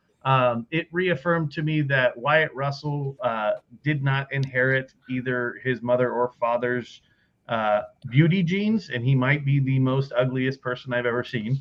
Damn. And on top of that, like, of course, you knew, come on. Doesn't matter who was going to get that mantle that wasn't Sam or Bucky. The next Cap was not going to be liked. And they did a great job of making him a very unlikable person. I loved the stuff with Isaiah Bradley. I think that is a very, very needed story to be told at that point in time, at any point in time. My one hesitance with giving this such a great grade is Sam's reluctance to be Captain America, and then Bucky's insistence that he should be. Sam had the opportunity, and eventually he settled in, and I shed a tear at the end when he gives that speech, and then him and Bucky are just walking down the alley, and Bucky kind of gives him a little slap on the back, and he's like, hey, great job, Cap. It was great. So there's a lot for me that worked in this. I especially liked being able to see like the blue collar side of Sam Wilson. It just humanizes him even more. Like, he's not a super soldier. He doesn't have like, yeah, sure. He can do things that the five of us sure can't. I'm never going to look that good no matter how, or be that athletic. I'm not going to have the wings, but at the same time, he's just a man. And seeing his roots, and I don't know, all of that really hit for me. I'm gonna give this one a B+. I think it's better than WandaVision personally, but I agree that there is a lot of sloppy mess in there. I have to agree with Moose on this one. I'm gonna have to go probably with a high C, low B on it. For me, the Sebastian Stan, Anthony Mackie story that they gave us, they kind of gave us that interaction that Civil War kind of showed between the two. They gave us more of that, just the two of them. I felt like for the show, they pulled a lot of things from the Marvel world, from the comic books, just to throw it in here and make it part of the MCU, just doing what they can during the pandemic. With Madripoor especially, I felt like that was kind of forced, and bringing Carter back. But I think my favorite part of this entire series, hands down, was Baron Zemo dancing. Yeah, sure. I will never not love that scene, love that whole interaction. Exactly. Yeah. Bringing Baron Zemo in, because I wanted more of him from Civil War. I wanted so much more of Baron. I love that they brought him in here. Yeah. I feel like the story, though, wasn't a Marvel story. It was just a story they wanted to tell, and just to put as much Marvel comic book stuff into it to link onto later. The story just wasn't a straight line for me. And I think someone mentioned it in the chat, and I want to say this is true, but the super soldier serum is what made him snap. It brought out the worst in him, I feel like. So I kind of feel like that's why Wyatt Russell, his character just wasn't liked. It was written not to be liked. So it was an unfortunate situation. But it would have been really nice to get a little more Zemo in the mask. Yeah. A lot more Zemo would have been nice. So I would have to say B-, C+ for that. They tried too hard just to make it part of the Marvel world. But also, Marvel Gold is the therapy scene Yes. that Sam Wilson Sitting face to and face. Sebastian, Oh, yeah, Bucky like have to go through. That's Marvel gold. that Right? is a good scene. Yes. It's great. Want to move your seat? Nope. Chris, Yeah. I will say that, like, with the super soldier serum stuff, that is, I love that as a callback to the first Captain America movie, where there's a reason Erskine took a while to find Steve Rogers, is because he wanted to find the right person where the serum would enhance the right qualities of the individual. Yeah. Which is why Steve was chosen as Captain America, and not a situation where a government just throws the super soldier serum at, he's a good soldier, so just throw it at him. The most Like- decorated soldier. Yeah. It's also the example that we saw shown off in The Incredible Hulk, where Tim Roth's character also gets a super soldier serum, and we see what happened to him and his character. So for this one, I will say this one is a solid middle of the road for me. I'm also going to say B tier right off the bat. This show is an example to me of a jack of all trades, master of none, because what they did with this is that they were trying to do too much. You had the story with Sam feeling reluctance on taking up the shield. You had Bucky trying to recuperate from having had years of mind control, essentially. You've got the Zemo stuff. You've got the Sharon stuff. You've got Wyatt Russell and what his character was doing. You've got the what was the bad group name? Was it the Flag red Smashers? Flag Smashers, that's it. You got the Flag Smashers. You've got just how the nation feels about a black man taking the mantle of Captain America and Isaiah Bradley's side of things. You've got all of that, and then, touching a little bit on, of course, Steve is no longer Captain America. He's old or passed on at this point. Not really clear. We don't know yet. But the fact of the matter is this show is doing a whole lot. And what I think would have been beneficial is if it just stuck with the dynamic of Bucky and Sam and what they were going through, and that the dynamic of that with the country trying to push U.S. agent as the new Captain America, essentially. And I think that if you leave the Zemo, the Sharon Carter, I mean, maybe you find a role for Zemo. I don't know. Maybe you stick him in there still. But you leave him, Sharon Carter, the Flag Smashers, you leave all that side of it out and just make it a more personal story about Sam taking up that shield and what that means to him. I think that is a series that succeeds. Whereas at this point, it's just trying to do too much. It's trying to fit too much in. And it's got really good points to make. It's got really, really good points to make. And I think it's a great additional story on top of what Endgame did, which was we already saw the shield pass on. We don't necessarily need this story between Endgame and Captain America 4, but it was a nice addition to. I think it's a solid middle of the road for what Marvel's able to do. And I think B tier is perfect for it. Okay. All right. So that one started with me. So we're going to start with Nerd on the next one. Again, those of y'all in the chat watching, feel free if you want to make sure we know something. Streamlabs.com/CineFanatics. Hop on Patreon. Yeah. Nerd, tell us about Loki.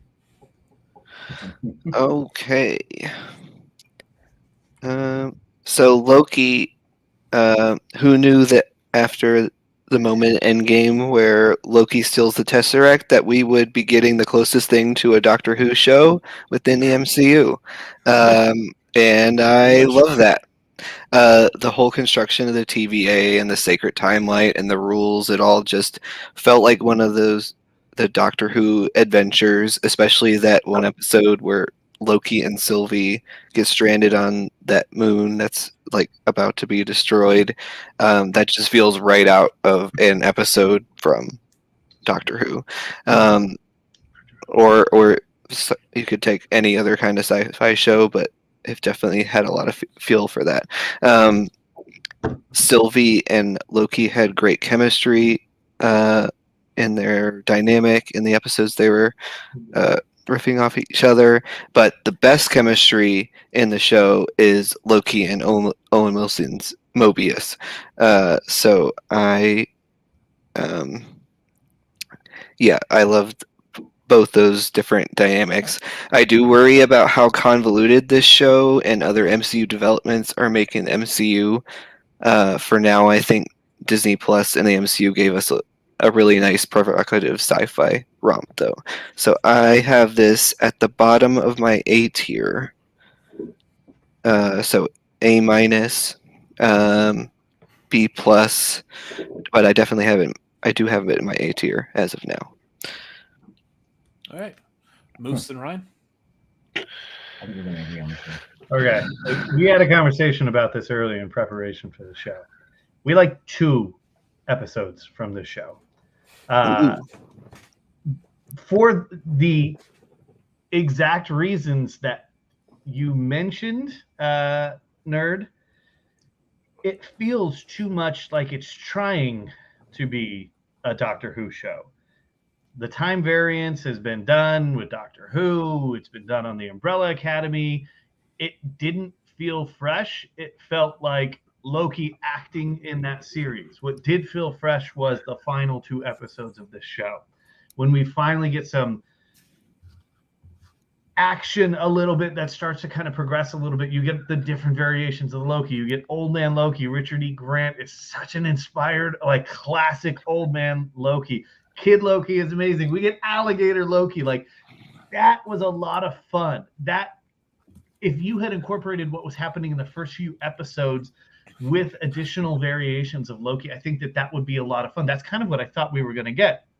And then we finally get introduced to Kang, and and Jonathan Majors just playing him to perfection. And what is the only, or one of the few redeeming qualities of this show for me is that you learn that he is as despicable of a guy as this version of Kang is, he's the best version that possibly exists. And we haven't even gotten to see his variants yet. So I do think that there are redeeming qualities of Loki. Like I said, the first couple of episodes we liked. I think we froze. You good? Did we freeze? We live? Okay. Y'all did for a second. We liked 2 episodes. Yeah, we liked 2 episodes. The final 2 episodes are inspired freaking MCU. Good stuff. The first 3, they're not bad. Again, I think you guys have all said it at some point in time. I mean, when it comes to the MCU, even the crap stuff is gold. So Loki for us, I don't know. What do you think? C? Yeah, I mean, it's C. That's still, in my opinion, being generous. I feel a lot of this show took a long time to build up to what the last 2 episodes were, what they were actually going for, the goal of Kang and expanding the MCU. It was just too much for me. Too many episodes, too much leading up to that. Yeah. Tom Hiddleston's fantastic. I mean, I love him. Yeah. He's incredible. No one else could play Loki, but that series is just way too long to get to the piece that we all really wanted. So C. Yeah, C sounds good for us. Chris? So a couple things on this. I think as of right now, I could be wrong on this. Someone correct me if I am. I think as of right now, this is the only show that we have gotten so far that is guaranteed to have a second season. I mean, Hawkeye believe so. might, but Loki for sure, at least, is the only one that's even currently still filming a second season, to be honest. What if? What if? Oh, I forgot. What If? Yeah. I forgot What If does too. But so this one and What If both have the joy of being a show that we're going to get to revisit on future MCU rankings down the line, because these shows will ever evolve and change. We might even have to split them up into seasons at that point. Who knows? But yeah, I didn't think of that when creating this. Oops. It's okay. We'll make it We'll work. see. For me, on this first season of Loki, I think they did a lot of things really right. This is right behind WandaVision. I loved this show. This was up there in terms of what's actually going on here. WandaVision, I think, did the mystery element a little bit better just because of the sitcom thing. But for Loki, for me, it was okay, but what is the TVA? What's actually happening? What are the repercussions of what's going on? There was some really good. I think there's some really, really good character beats with Loki. It shows off Tom Hiddleston's range with that character, and I think gives him a lot of like well-deserved and earned moments, especially at the beginning when he's catching up with everything that our main timeline Loki had already been through, and he's kind of learning what that Loki went through and learning who he is in the grand scheme of things. I thought that was fantastic stuff for him and for that character. I think Jonathan Majors, you guys mentioned it. I think Jonathan Majors honestly makes the show. His little bit of his scene at the end makes the entire show for me. Mhm. And the fact that we're being introduced to who we at this point expect to be, we use the term Thanos level villain, or a Thanos level threat, somebody whose villain should be lasting probably through at least the next phase and a half, if not the entire next 3 phases. We'll see what they plan with them. But Kang is somebody who has a lot of hands and a lot of pots and can do a lot of damage. Yeah. So I'm eager to see what they do with him. And I think like y'all are saying, he played it to perfection. I love the dynamic between Loki and Sylvie. I thought that was a fun, interesting dynamic for him and essentially female version of him from an alternate timeline.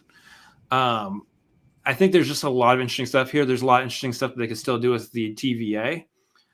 For me, this is right behind WandaVision in the A tier. I would put it in the S tier if Mobius got his jet ski, but he didn't. So it's right behind WandaVision for me in A. Yet. Yeah, he hasn't got it yet, so it could change in the future rankings. Yeah, so I agree pretty much with everything. Like especially what my brother was saying. Fantastic show. I do see the allusions to Doctor Who that this sets up. I love the character of Sylvie. With Jonathan Majors playing Kang, or He Who Remains, or He Who Walks Behind the Rose. I don't know. Always a good time for a Children of the Corn reference. I agree. This was a really good show that did a good job with taking this version of Loki that was still the villain from the first Avengers movie and quickly making him more of a hero, like he ends up becoming by the end of Thor Ragnarok, Infinity War. I like the progression of that. I agree. This is a tier for me. I would put it behind WandaVision, where WandaVision's currently at, because again, I would still put WandaVision S, but yeah, that's where I'm going to put it. So, so we've got a couple of A's in C. So it is either right behind WandaVision or probably right above Far From Home. So if we have any preference as to where that could go. Bottom A.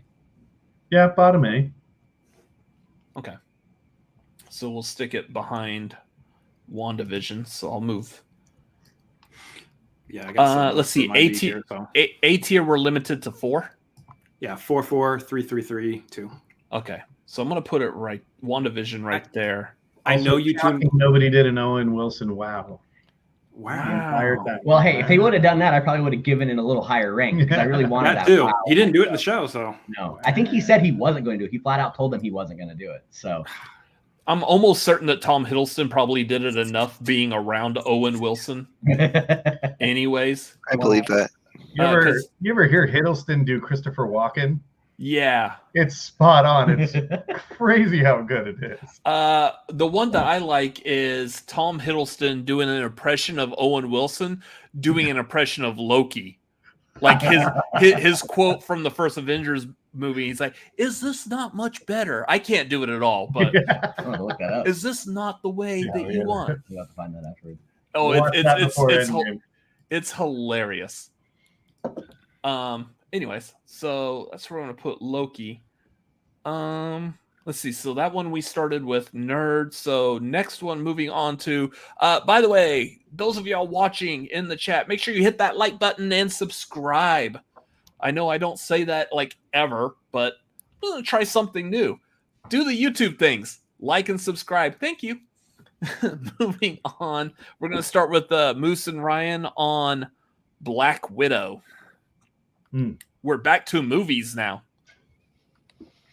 Whether they be in the theater or streaming on Disney Plus, we'll leave that for the lawyers to decide. So, all right, Black Widow. I would have to say for me, it's going to be a B-, C+ type thing. I love Black Widow as a character. It took way too long for her to get her own movie, especially after what we already saw what happened in Endgame, Infinity War, all that stuff. It was too late, and I really wanted it more. But I will say, Florence Pugh coming in to pick up the handle of Black Widow, I'm super excited to see what she can do with that role. The cast in the movie was great.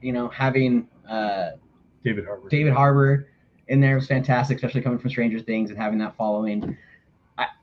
I wanted to like the movie a lot more because I love the Black Widow character and I love how she was in all the other movies and how badass she was. But in just this, I don't know, wasn't what I wanted to be, wasn't what I was looking forward to. So B-, C+ for me on that.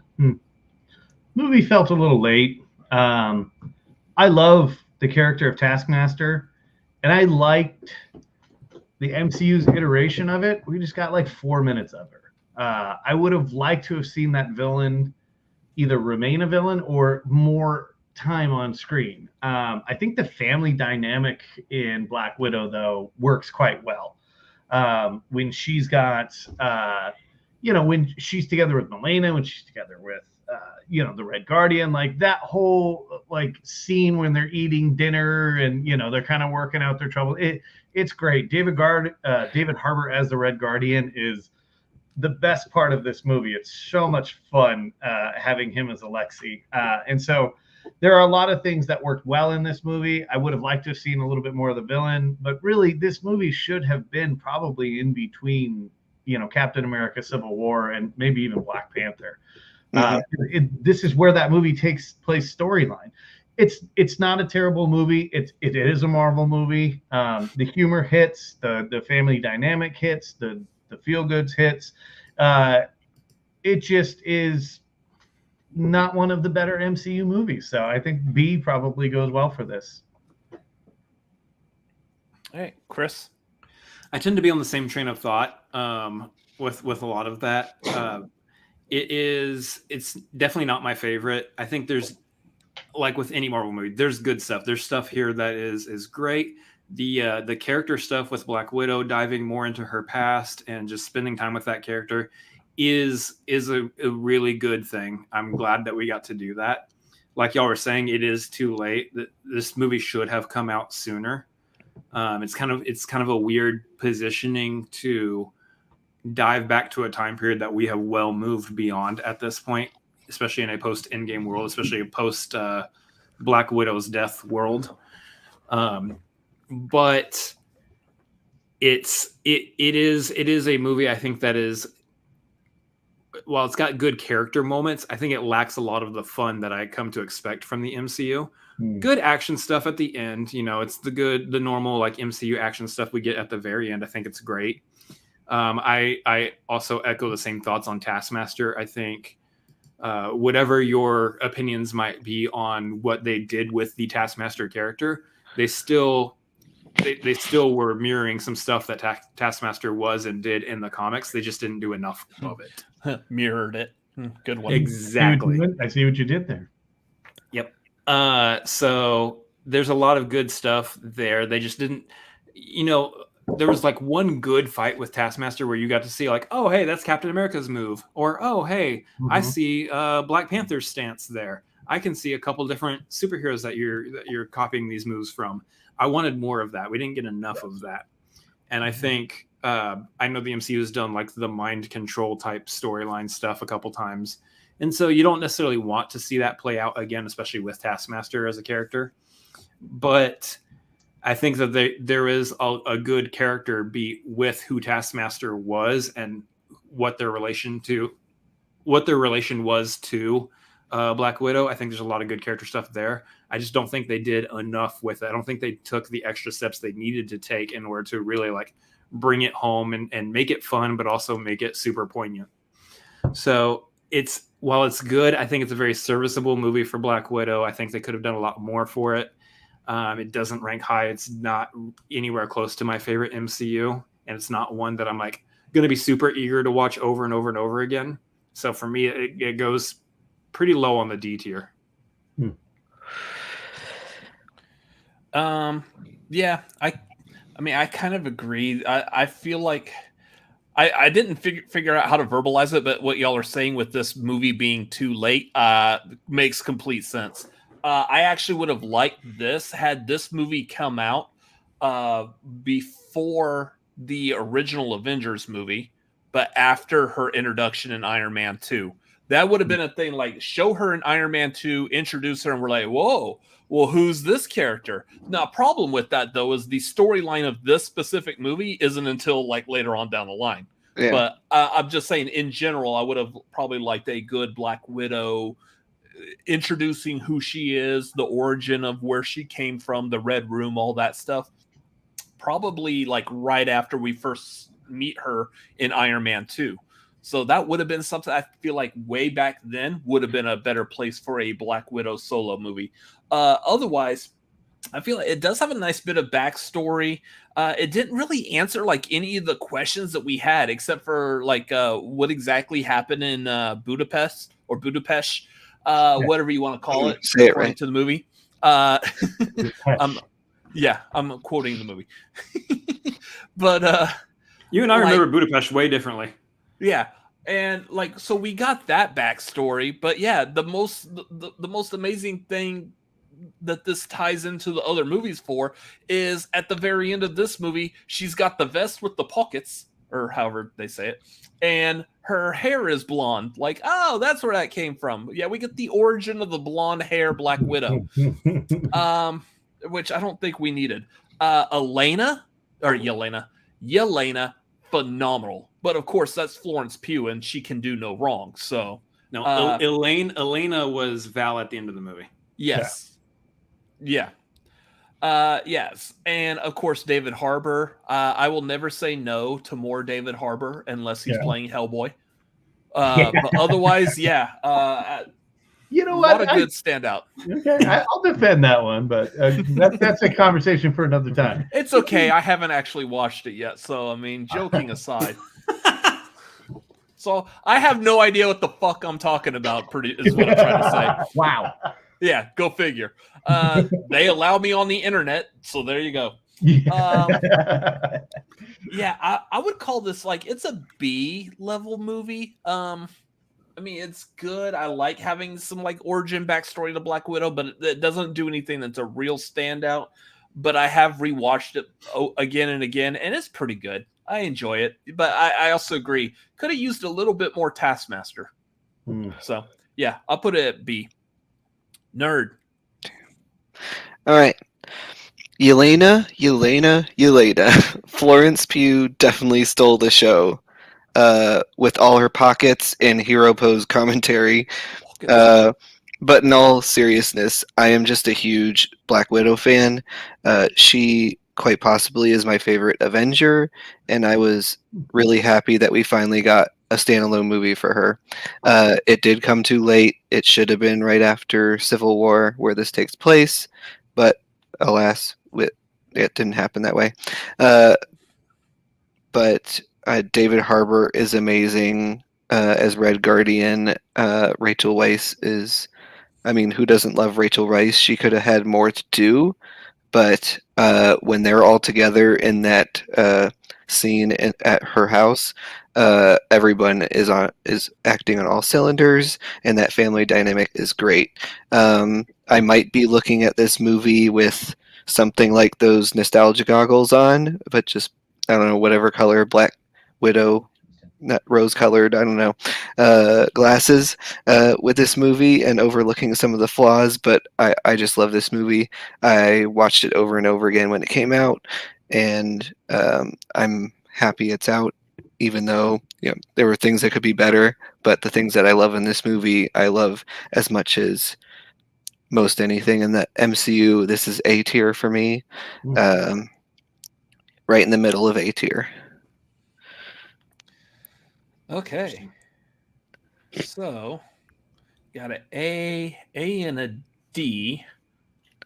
So A, I will- D, and then 3 Bs. I will also say that Ray Winstone's villain in this movie is very terrifying, but also I love that he is just nothing. He's just a nothing villain while also still being terrifying. Yeah. I think that's excellent for what he's supposed to be. Oh, so A and D. So this would probably be. How many do we have for B? 3? 3. Okay. 4 4 3 3 3 2. Sure. So looking at something probably like this. This is literally the first movie or property that we've gotten that is not in a tier that I already put it in. This has been my list so far this entire time. I can't complain about that anymore. So I would put this above Falcon and Winter Soldier. The D kind of brings it down just a little bit more.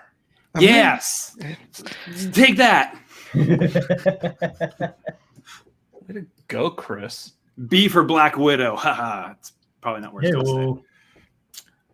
Anyways, so yeah, that's where we're going with Black Widow. Next one. This is starting with, is it me? Who started Black Widow? I think we did, yeah. Okay, so Chris. Me. See, told you already. Yeah, I'm already losing track. Identical twins here. We did. Yeah. So Can you Chris. tell we're related? Yeah. Please answer the question of what if? Oh, What if this was higher on the tier ranking? So the concept of this show, we'll start here. The concept of the show, excellent concept. I love the idea because what if was a comic book run, wasn't it? Yes. It was a Still run of like what if different aspects of the MCU or not MCU Yeah, of the yeah. Marvel universe was different still in is. some way or Yeah. another.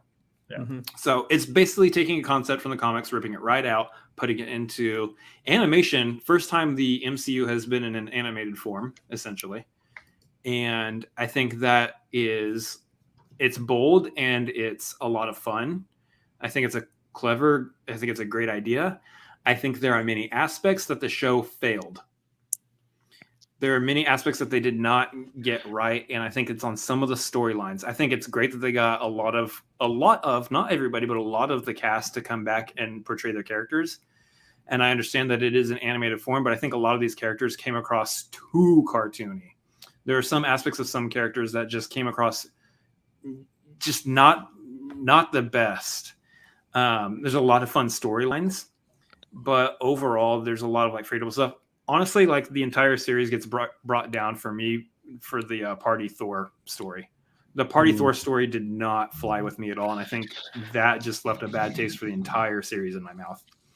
I think they did some really good counterbalance. I'm being very negative on this. I am going to put this very low, but I will say that the Doctor Strange story is so good. I thought if they ran with that quality of story making throughout the entire series, even leading up to that final episode where they like brought all the alternate realities together, I thought that would have been great.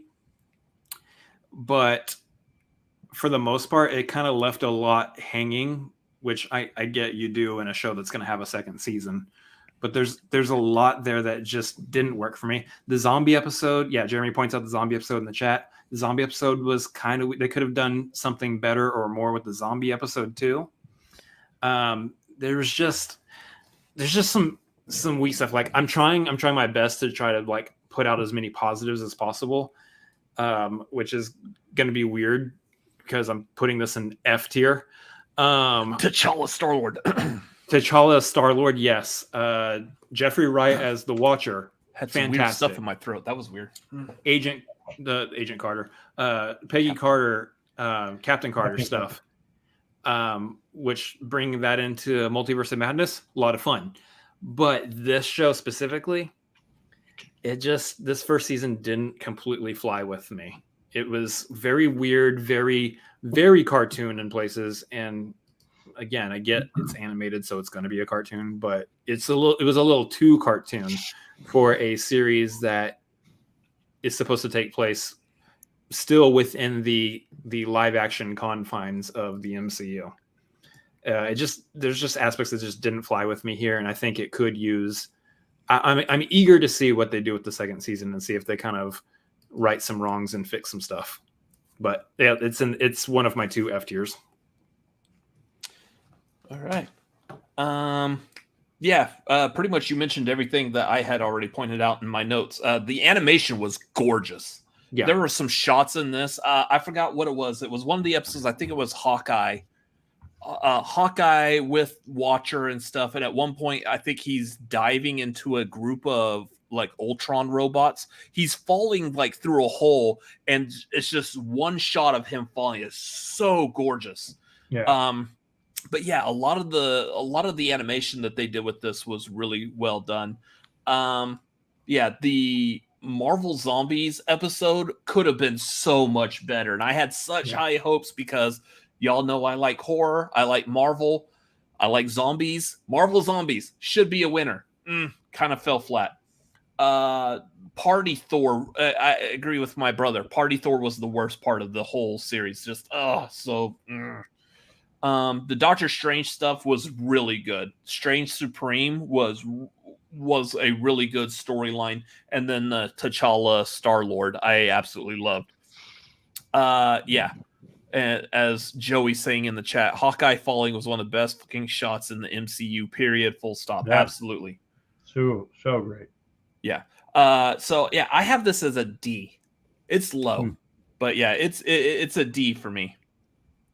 Nerd. So, I ran into this problem when I was going through all the movies for this list, that there's definitely a cluster, somewhere in the middle, that I'm not sure which one I like better than the other, and they all kind of blur together on what I like or don't like about it. But as far as what F goes, I admire the idea of an MCU anthology series where they are free from the rules and can play around with possibilities from the comics. And I like the animation aspect. And I like how just changing little things in the MCU could have drastic effects. That's a cool idea for a premise for a show. Even though 3 episodes of What If I found to be rather bad, Party Thor, Killmonger episode, and Captain Carter, I liked seeing her, but that episode was very rushed. It was definitely felt like a movie condensed into a very short episode, and it was just on fast forward, basically. Captain America First Avenger, just with her in it. But anyway, I digress. The overall experiment worked very well for me, other than those 3, and at least 3 of the 4 of the episodes were amongst my favorite things in the MCU. Those finale episodes, the T'Challa as Star-Lord, and the Doctor Strange episode, those 4 episodes really make this entire series, and I can take the middle ground for the rest of the episodes that fall in between. That's just kind of how an anthology series works. And I really loved the stuff I really loved. I really didn't like the things I didn't like, so this falls kind of, I don't know, somewhere in the middle. This is probably a B-, C+, somewhere in there. I'm not going to stick too hard. Let's say C for right now, just based on what we have. I'll say top of C at the moment. Okay.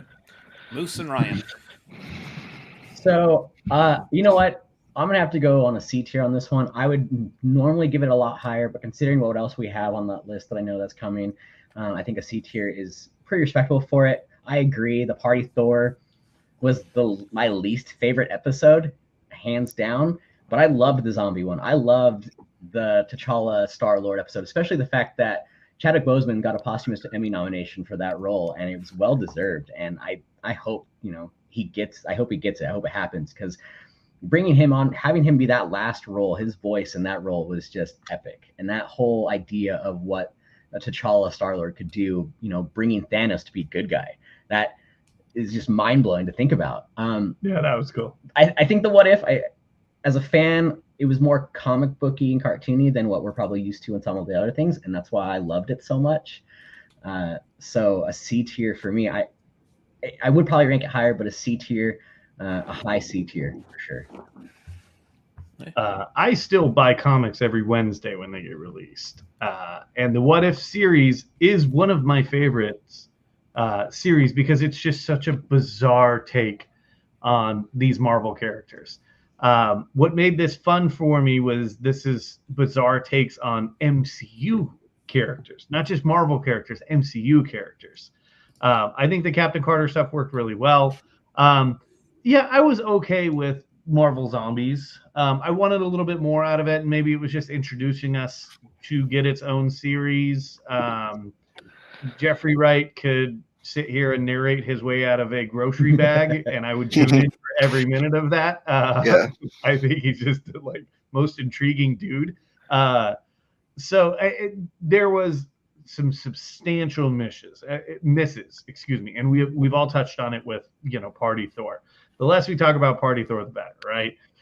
But I do hope that this series learns from its mistakes and that some stories don't need to be told. You don't need to do a Thor story just because you can get Chris Hemsworth to voice him. Most of the actors who are in the MCU at this point in time have committed. They'll show up. They'll phone in an interview phone in a performance for you. So I do think that we don't necessarily have to include bad stories. I hope that they learn from that. But I like What If. It wasn't terrible. I think the hits were good and the misses were big time. So I don't know. I'll give it a C as well.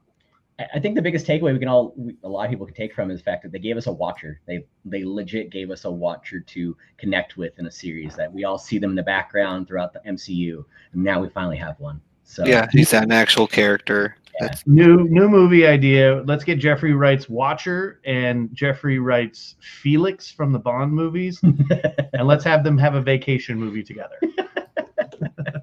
And their bartenders are Korg and Lewis. And Lewis. Yeah. Oh my God, that's cinematic gold. Right there. Let's do this. Sold.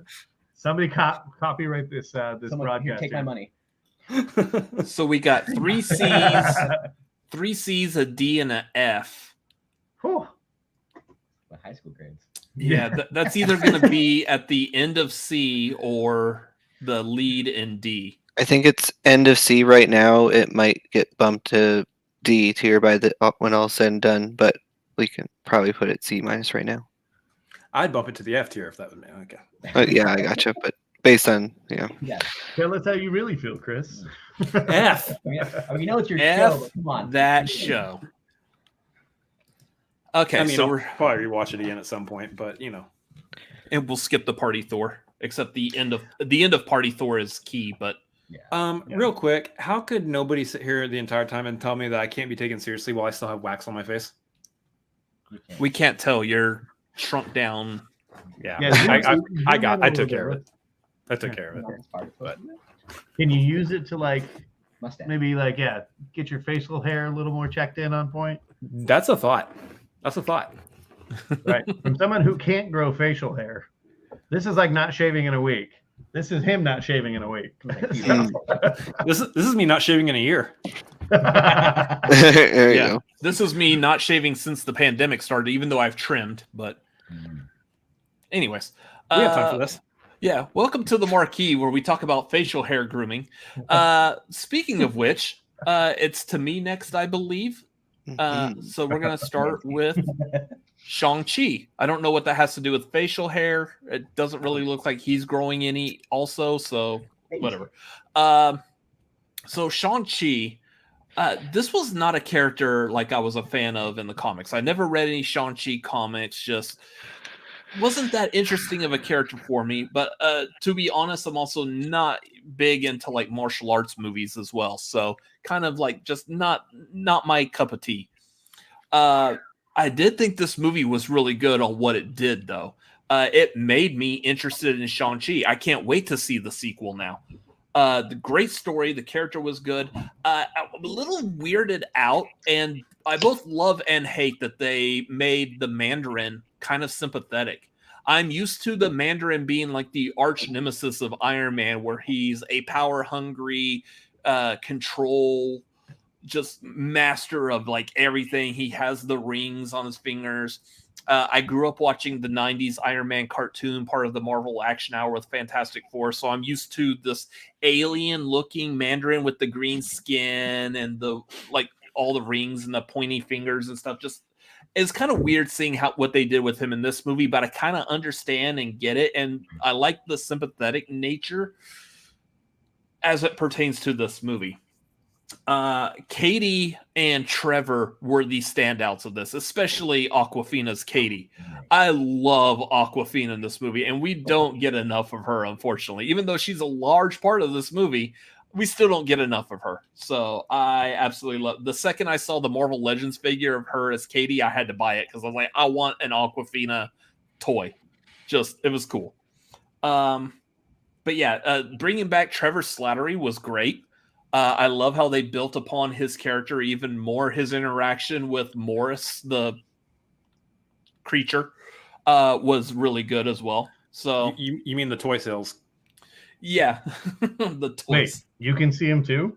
Okay, Yeah. thank God. Yeah, I love what they did with that. So yeah, Shang-Chi I was ranking as an A. So nerd. Okay, so Shang-Chi has the best choreographed action of any movie in the MCU. Yes, even better than Captain America Winter Soldier. That's what most people seem to say, at least, on Winter Soldier. But I think this movie has the best. The kung fu action in this just jumps off the screen for me. That bus fight, the scaffolding fight, and that gorgeous kung fu dance of a fight in the opening were a feast for my eyes. Simu Liu is an absolute star, and he and Awkwafina have a great dynamic as friends that were kind of going along on this ride together. Meng Zhang jumps off the screen as Shang-Chi's sister. Tony Leung is a really good villain. I like that it's like I don't know, they're battling against father, like sort of thing. I thought that made for an interesting villain in a movie like this. And I saw something people were talking about how the MCU had a lot of focus on family lately, and I think that's an interesting shift in how the MCU is focusing on things, and it's a positive for the most part. This isn't a home run for me though, and most of it is because I despise Iron Man 3, and this movie constantly reminds me of Iron Man 3 for the entire second half of the movie. And I don't hate Trevor Slattery as a character, but the fact that they have to bring him along for the ride for the entire rest of the movie after he's put in, all I'm thinking about is Iron Man 3 and how much I didn't like it. So I liked lots of things in this movie. The action's great. A lot of the characters are really good. It's still a solid movie for me, but the Iron Man 3 of it all brings it down to a B for me. All right, Moose and Ryan. I absolutely adore Shang-Chi. This has worked its way into my top 5 favorite Marvel movies. It is a beautiful movie. The comedy in this movie hits. Oh my God. Give me as much Wong as I can possibly get. He is such a standout. Simu Liu is seriously a star. This movie here felt like the first real Marvel MCU movie since Endgame for me. It had the humor, it had the action, it had the tie-ins. And yeah, while Iron Man 3 isn't necessarily my favorite movie either, it actually bringing Trevor back and kind of redeeming the Mandarin actually works for me quite a bit. I absolutely adore this movie. The music is great. The cast is so freaking great. The humor works. The heartstring beats work for me. I absolutely adore this movie. I want to see much, much more of Shang-Chi in the MCU. I really do hope that he continues to be a staple. Absolutely, Awkwafina is a standout in this. There's so many standouts in this. It's such a great movie. So for me, I actually am going to put this in the S tier. I have this on my list to nominate for an S tier movie because post Endgame, this is the next best, or this is the next Marvel property that actually feels like an MCU property and not an experiment in some other type of entertainment. Sorry, go ahead, pal. Oh no. Well, yeah, real quick before you go, I want to say this is probably the first time on camera I can say I've got abs. Nice. Moving on. yeah. Go ahead, Ryan. You know what? So I'm gonna have to agree with Nerd on this one, especially because I'm a huge Iron Man fan. I love Iron Man. I loved all of it. I'm a huge fan of the Mandarin from the comic books and the Ten Rings. And then Are you wearing the Raiders hat? Yeah, I know. Did I just notice this? Yes. Shit. I Sorry. mean, I have Iron Man tattooed on me, so like I'm hardcore that way. And so seeing Trevor come back, it brought back the Iron Man 3, made me sad and just made me hate it because I love Ben Kingsley and him actually being the Mandarin would have been so amazing. But outside of that, Awkwafina, I love her. I think she's hilarious. I think she was the best comic relief for this movie, so we didn't need it anymore. I agree with chat. That fight scene on the bus, hands down, one of the best fight scenes throughout all MCU. I could watch that scene over and over again. It was a good movie. It had those things that I didn't like. But it also, for me, something we talked about too, it redeemed that world that we wanted that Iron Fist couldn't give us. So it kind of gave us what we all really wanted. So Shang-Chi really, really fixed that for me. But because of those things I didn't like, I'm going to say in high A tier for this one. All right, Chris. I actually largely agree with Moose on a lot of this. Is that Shang-Chi is also like number 5 on my entire MCU list as well. It is tonally, I think, the most MCU, almost word for word what Moose said. It's tonally the most MCU movie of all of Phase 4. It's the most consistent. It is the most consistent with itself all the way throughout. I think the movie stays the same from beginning to end. There's no like weird, like, wow, why'd we go in this direction with it kind of a situation. I think it is totally the most MCU movie that we had outside of like maybe one. Let me look at the list real quick. 1 or 2 other movies. It's actually it's one of the most tonally MCU movies that we've had in Phase 4 so far. A lot of it just works very well. I do actually love bringing back Trevor Slattery. I think it was necessary for the story because he's kind of a loose end that was just hanging out there somewhere. If you brought the Mandarin back, but you didn't have him be a part of it, you would have been like, what was the point of that one shot that we had? Right, yeah. He got busted out of prison by the Mandarin. So you had to have him here. I get Nerd's point, like whether or not he should have been in the final fight. That is something that could be up for debate, but I do enjoy, Ben Kingsley being able to ham it up as much as possible in this movie. Awkwafina is great. I love the use of Michelle Yeoh in this. I think her being a part of this and being part of the family, she's definitely someone that I think that we might see more of her character in the future as well. She didn't die, right? No, I'm not mistaken. Yeah, so we might see more of her character in the future. I had to like second guess myself for a second. Tony Leung as the villain / father. I love it. I think that's a fantastic dynamic for the MCU. We've only seen the father as a villain, I think maybe once before in Guardians of the Galaxy Volume 2, and that was so. Right. Yep. I think this redeems that storyline a whole lot more. Technically Thanos. I don't count Thanos, Nebula, and Gamora, Adopted. not his kids. So I think that this is a great fresh start for a new franchise within the MCU. I actively look forward to its sequel. I just think it's fantastic. This is top of A tier for me. All right, so Just because there's one other movie I put in S. that actually sways it. This was like the easiest one to figure out. I was just waiting for Chris's answer, but yeah. Oh, sorry, I should have said that sooner. Yeah. So- So we got three A's, a B, and an S. So that puts it in A. Could I In propose? Could I propose a slight tweak to this movie really quick that I didn't get to say? So instead of Trevor being the one who can talk to the little fluffy Morris. Morris to get to Talo, what if Aquafina has the same like connection with it? Aquafina's character had the same connection with it, and she's able to kind of channel with it to move along with the rest of the story, and then we don't have to take Trevor along. And Aquafina can have an extra like element to her character as someone who's kind of, I don't know, in tune with another like Morris or whatever. I think that would have been cool.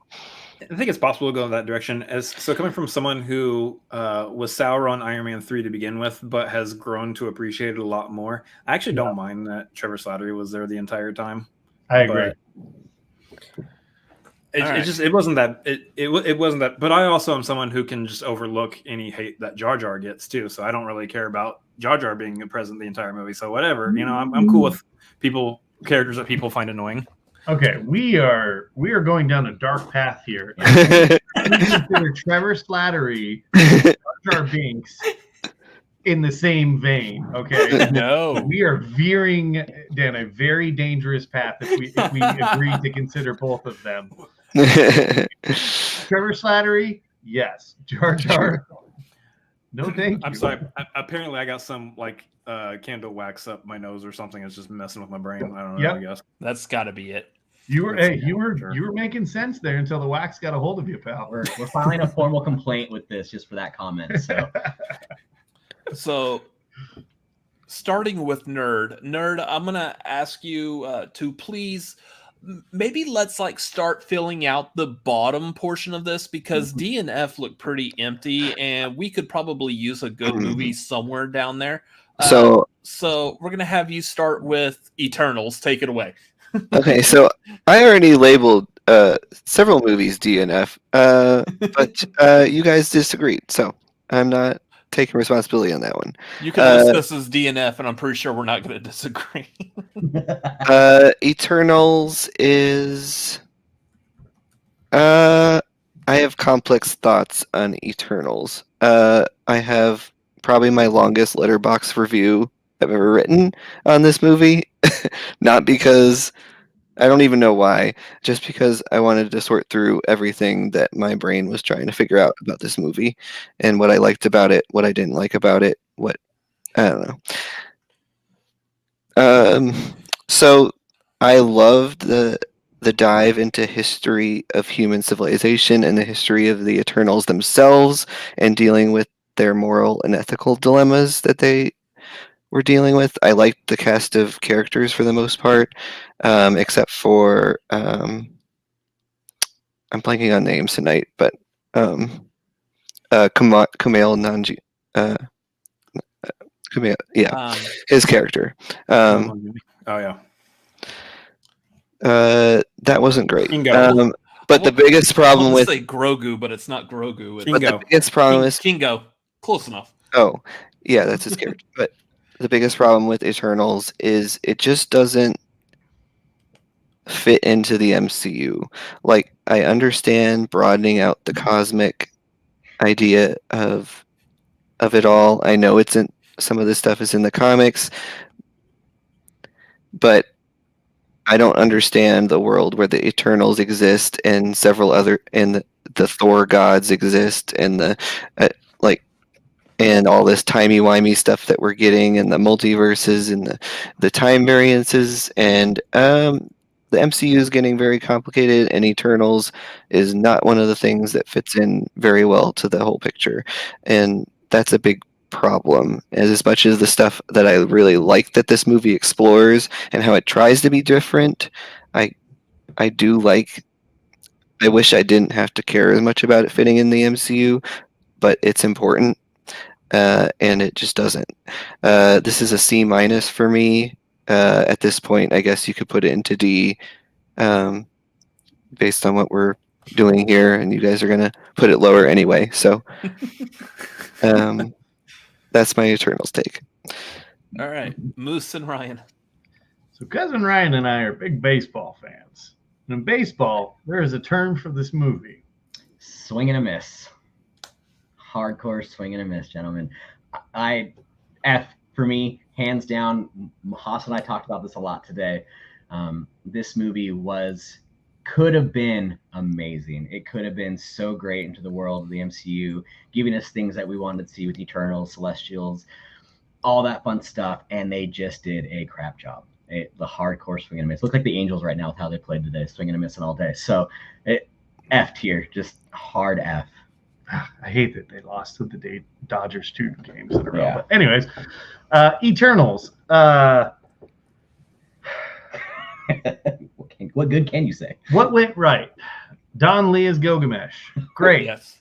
What happened to his character? Killed halfway through the movie. What went right? Lauren Riddoff as Makari. Oh, great character. What went wrong? She was absent for half of the movie, right? What went right? This was supposed to be a love story. How about there is zero chemistry between Richard Madden and Gemma Chan? There's more chemistry between Gemma Chan and Kit Harington's Dane Whitman, and we don't even get to see them or the Black Knight. Robbed of that. What went well? You know what? That's it. Sorry. Yeah, those are the standouts. Okay, you know what? Kumail Nanjiani, great. No problem. But you know what? The humor doesn't hit in this. The family dynamic doesn't hit in this. The chemistry doesn't hit in this. Even when all of the characters are together, you would think that like the humor or like the bonding of this group that has been together for thousands of years would show, and it just doesn't. This movie just falls flat. And then it goes really, really, really, really, really, really big with there being a celestial in the center of the earth, and then he tries to come out. Yeah. And then we stop him. And now we have this giant hand on the side of our planet that just exists, apparently. I don't know. Or does it? Yeah. Exactly. So, the Eternals could have been introduced very slow and maybe one at a time. And then I know everyone's kind of like, oh, look, we got Star Fox. We got Thanos' brother Eros, Harry Styles in the MCU. Oh, shit, it's Patton Oswalt's Pit the Troll. Okay, do you know the character of Star Fox? He's a pervert. He's a rapist. Like, I hope that is the biggest joke that the MCU can introduce, because that character is awful. I hope that it is just like one big like bait and switch satire with that character. The Eternals is terrible. It doesn't feel like a Marvel movie. It just doesn't. If there isn't a casual, mention of this character or, the Avengers or Thanos, if there's just not this occasional toss out there, this is a completely independent movie from the MCU, as far as I'm concerned. So, yeah, this absolutely belongs where it should be, in the F tier. I will say, and I agree with Jeremy on this, there is one good thing about that movie, and it was the end credit scene, and you don't even get to see Blade, you just hear him. And I know. You know what I mean? So like it set it up, got me really excited, and that was the best part I was excited for. I had goosebumps. Outside of that, I had to go on Wikipedia and be like, was that Mahershala Ali? Yeah, I didn't know that was Blade also. Yeah, we get to hear it. Yay! I was like, no, that's not Blade. Blade doesn't have anything to do with the Eternals. He's over busy fighting vampires. What is Blade? No, it was Blade. What is he doing with the... Chris, moving on. Yeah, moving on. I'm surprised some of y'all could mention some of these characters, because there was like 18,000 Eternals in this movie. And there are a lot of them.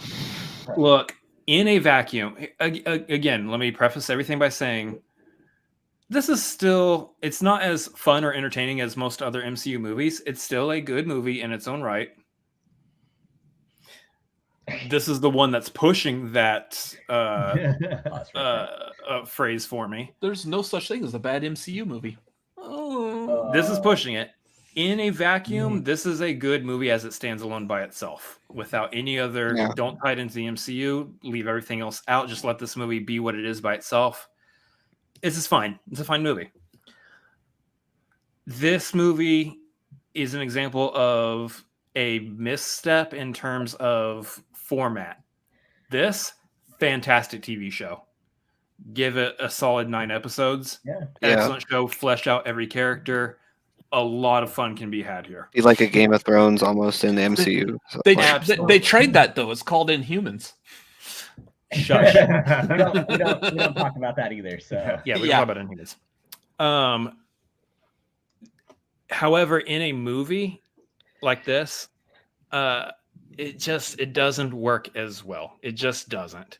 And whether they had too many characters going, which I understand why they had to. I guess maybe not everybody gets the right time to shine. I think there's a lot of good casting. I think there's a lot of good casting and characters that should be able to shine within the MCU. I think Kumail Nanjiani would exist fantastically in the MCU. His character would be a lot of fun. I like that they mentioned his character later in Miss Marvel. Blink and you miss it. But it just doesn't feel connected. And God bless them, they tried. They tried so hard. Hey, who's going to lead the Avengers? As we casually talk about them for some reason while we're all sitting here eating food. Whatever. They threw as much as they could in there while these Eternals are all fighting the Decepticons or whatever the hell their name was. That would have been a better movie. yeah, seriously. Faceless. they are fighting Decepticons, aren't they? Multicolored noodles, whatever those were. The whole deviants. That's it. That's the term. The celestial coming out of Earth is a interesting concept. I think the fact that it's half poking out of the Earth would still cause very irreparable and dangerous things to the planet itself, but whatever, we'll overlook that. There's good stuff in here. I've only seen it the once though. I'm gonna have to watch it again and see if I can find some good stuff on a second viewing. But for me, this is the F tier of honestly the entire MCU. It's even below other movies that I didn't like Iron Man 2. And for me, I still even think Thor: The Dark World is above Eternals. So this one ain't moving on. All day ahead of those deviants. So I will quickly, because I want to save some time here. 2 things I really liked about Eternals. The cinematography is absolutely gorgeous. True. There's some gorgeous shots. Now, granted, they're posing in a lot of those gorgeous shots, True. but they're still gorgeous nonetheless. Second thing I really like about this movie, anyone who knows me knows how big of a Pink Floyd fan I am. The use of Pink Floyd's time at the very beginning of this movie is so good. That's about it. This movie's disjointed. There's no character development really at all. I don't understand why we've got basically like a D-list comic book here. What's funny, even in the comics, the Eternals are kind of separate from the rest of the Marvel comics. I'm not that familiar with seeing anyone from the Eternals comics really mixing with anyone else, with the exception of Cersei. Cersei was a part of the Avengers at one point. I think specifically the West Coast Avengers, but otherwise, yeah, none of the other Eternals have really anything to do with the rest of the Marvel comics universe. So makes sense that they don't really have anything to do with the movies either. But yeah, I don't know why they couldn't do the same thing that they did with the Guardians of the Galaxy with these characters, but it falls flat. It's terrible. It's F. Moving on. Yep. Real quick, just to highlight, I meant to mention this. I have to watch this again because I have absolutely no idea what was going on with Athena the entire time. That storyline missed me. She was losing control of her powers, and she was freaking out and attacking people. Yeah. She had Eternals dementia. Yeah, Mad Weary, which is like Eternals dementia. That's exactly it. I know. I hate that I know so much about that. I'm going to forget that you all said that after this. Yeah, pretty Perfect. much. And you got Mad Weary. Yeah, that Mad Weary. He's an Eternal. Okay, so we started with Nerd on Eternals. So we're going to go to Moose and Ryan talking about Hawkeye. I love Hawkeye. This show was so much fun. I love Hawkeye as a character quite a bit. Even with my cousin bawling over the loss of his family, I still think that this show was super charming. I love the addition of Haley Steinfeld. I think when you get Renner and Steinfeld in the room together, the chemistry is just so much fun because he just wants nothing to do with her and she wants everything to do with him. And they play it so very well. I love this story so much. I loved the inclusion of Maya and Echo as a character. And then, of course, we get the big man, Wilson Fisk, Feezy in the Heezy Fosheezy. I loved Hawkeye. It was fun. It was a fun little Christmas story, too. It really, like, Hawkeye, you forget, like, sometimes. I mean, you don't because he's just a dude with a bow and arrow, but he's part of all of these giant battles. And then you actually like get to see how these battles affect him physically. Like he's lost his hearing. He goes and he becomes the Ronin for a night and he comes back and he's icing himself and he's just beat to shit because he's just a normal dude that puts it on the line for everyone else. And the lessons that he kind of teaches with Kate Bishop during that process. And then, of course, we get Yelena, and she's great in this. The scene with Kate Bishop and Yelena when they're eating the mac and cheese is so freaking good. Florence Pugh kills it in that when she's like, do you like hot sauce? She's like, yeah, it's great. I know. Like, it's just these little like subtleties. It's so good. She's like, hey, do you want to go get a drink? She's like, yeah, let me go kill Clint Barton and then let's go get the drink. Like the writing for this show was on par. I love this show so much. I'm going to give it an A. For me, I loved this show a lot. I loved all the nods that it had to other things, especially Agent 19 towards the end of that series, with Clint's wife. You never know what could come of that Rolex watch that they saved. But Florence Pugh crushed it as that new Black Widow. Yeah. I think it was fantastic with what she did and how she did it. Haley Steinfeld, for me, I've been a fan of her for so long. To see her as Kate Bishop. No, that's your crush, dude. Not everyone has to know that. But, Pitch Perfect, 3, 2? But it was a great, fantastic video. And I love Hawkeye. Hawkeye is such a great character. Especially from what we talked about earlier from the movies where his wife tells him, he's a man among gods. Yeah. He's just, and he really showed that with all that power problems he had in the show, being deaf and hurt and all that stuff, all the fights. It really grounded, I think, the MCU. And then handing it off to Kate Bishop as the new Hawkeye, it's going to be fantastic. It's an A-tier show for me. Renner, okay, there's a moment in this show where I will go back and watch it because it just makes me smile. Renner jumps out of the building and he's stuck in the giant Christmas tree in the final episode. The owl. He looks up and he sees the owl and he just goes, ha ha! It's so good. Chris. I am very frustrated right now because I'm going to put this in a tier that everyone's going to hate me for doing. Oh, here we go. But it does not at all reflect how I feel about the show. It just means that I liked everything else just a little bit more above it. I do like this show. I think this show is great. But I'm sticking it in D tier because there's other stuff that I like a little bit more than this show. Stop it. I like the show. Yeah. This is what's hard is there's a lot of good stuff in the show. There's a lot of fun stuff that they did. I love Kate Bishop's. I'm just going to talk positively about the show, and it's not going to reflect why I'm sticking in D tier. I just liked. Here's my problem though, because I'm going to stick in D tier, but I cannot do that if What If is above it. I can't. What If has to be below Hawkeye. I don't think you know how tier ranking works. No, I don't care. I love this show. D.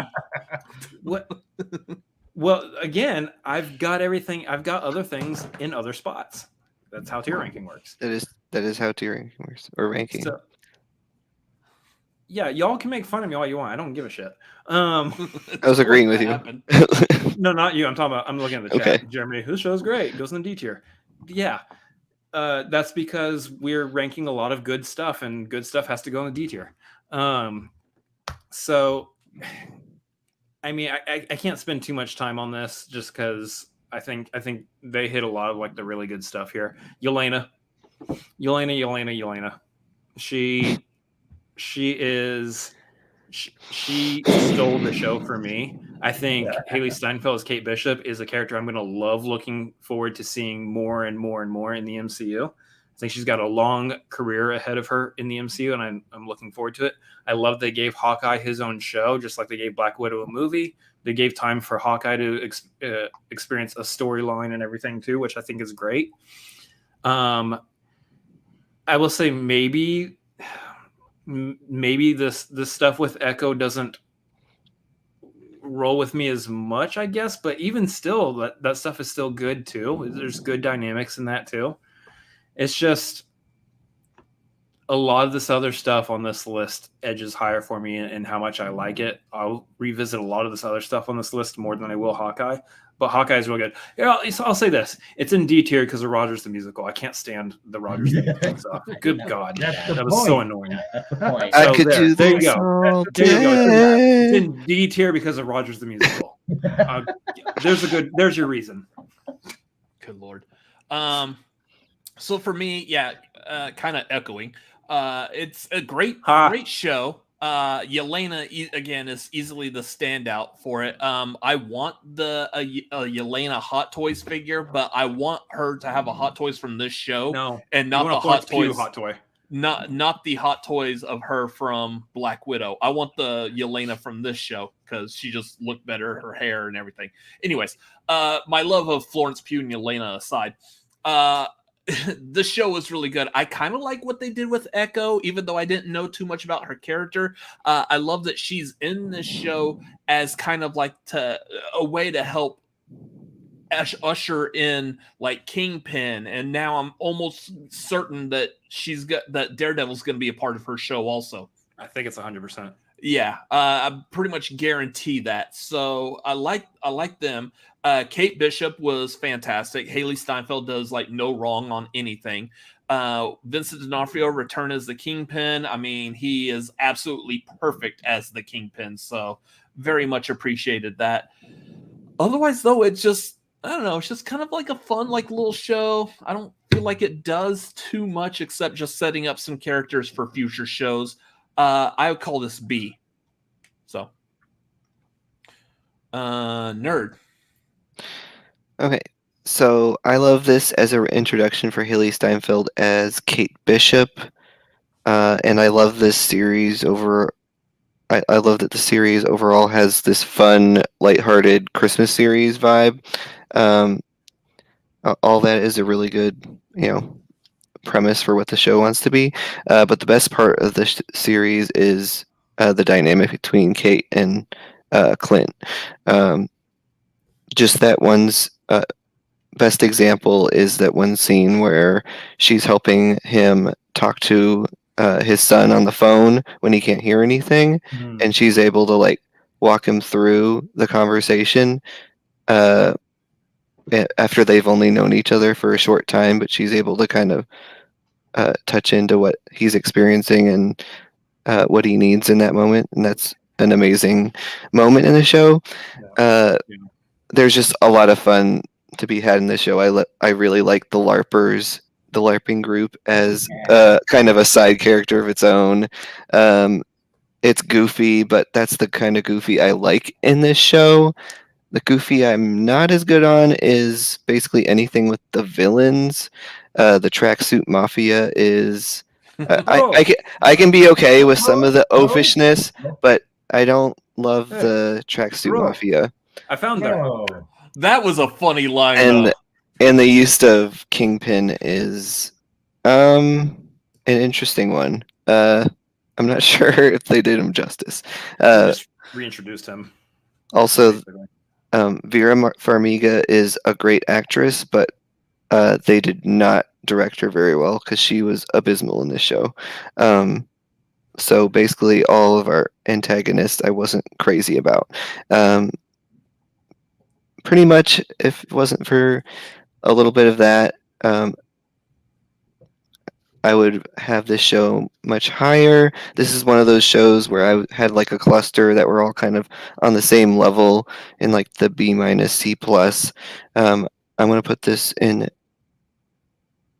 I don't know. The way Moose talked about it made me higher on it, but I don't want to bump down the other Yelena movie. The other Yelena one. Bro, just I don't pick a know. tier. Let's do C. Top of C. Bro. Yeah. Bro. Bro. Hey, it's over. What if? I'm good. A, B.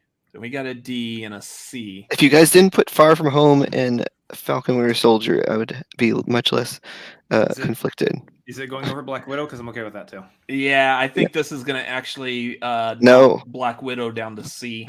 Hey, let's go. Dang it. Let's try. Bro. I I ain't knew gonna it. argue it. I knew that was going to happen. It's fine. I'm a It's I'm okay, a weirdo. bro. And, yeah. Just let it go, bro. Let it go. Bro, I found her. I love that line. That was the Yeah. funniest line of that whole show. Like, where's the other person that's the other Hawkeye? And then she falls through the ceiling. Bro, I found her. Well, then Kate Bishop gives that guy like romantic advice, and like later on they're fighting, and the guy's like, bro. He's like, really quick. He's like, we went to the concert together. We're back. Yeah. Like, I did like that bit. Yeah. Okay. So next one. We are almost done with this, y'all. Almost done here. Yeah, we're almost Um, Three. Who's starting off on this one? We're going to Chris. I think. No Way Home. Yeah. Ladies and gentlemen, may I introduce you to my number one that fluctuates with Endgame all the time. This is S tier for me, easy. This is, maybe I'm looking at it with nostalgia goggles because I kind of grew up with the Raimi trilogy. I don't care. I fucking love this movie so much. I want to watch it again. This is easily, it's up there. It's one of my favorite movies of the MCU. I could go on about this all night. We need to like speed up a little bit here, so I'm not going to. But I will say okay. Spider-Man's back in New York. He's back doing Spider-Man things there. He's hunting down a myriad of Spider-Man bad guys, which in past movies, Spider-Man 3, Amazing Spider-Man 2, didn't work as well. This movie, they somehow found a way to take these villains. Maybe it's because they've already been established in other films. I don't know, but they were able to give everybody the screen time they needed. And they did it with such care and love. And let me just highlight real quick some of the best parts. Willem Dafoe's Green Goblin again. Best that character has been, even counting Spider-Man 1. He was so menacing and terrifying in this. He fell right back into that role and was at the peak of his performance. Same with Alfred Molina. Loved him back as Doc Ock. Peak of his performance. The dynamic between Zendaya and Tom Holland. Best it's been. MJ and Peter Parker. Loved it. The stuff with all three Peters. Give that to me all day. Yes, I don't care if it's all fan service. I love fan service. And I loved it in this movie. This is right up there with Endgame as one of my favorite theater experiences. Just the moment where Andrew Garfield pops out of the portal. Everyone's cheering. So good. We're going to pause real quick what I'm saying. Go ahead and read that super chat. We just got a super chat from a Mr. John Campia. Pleasure having you join us, sir. I really like No Way Home, but it's not particularly deep or innovative.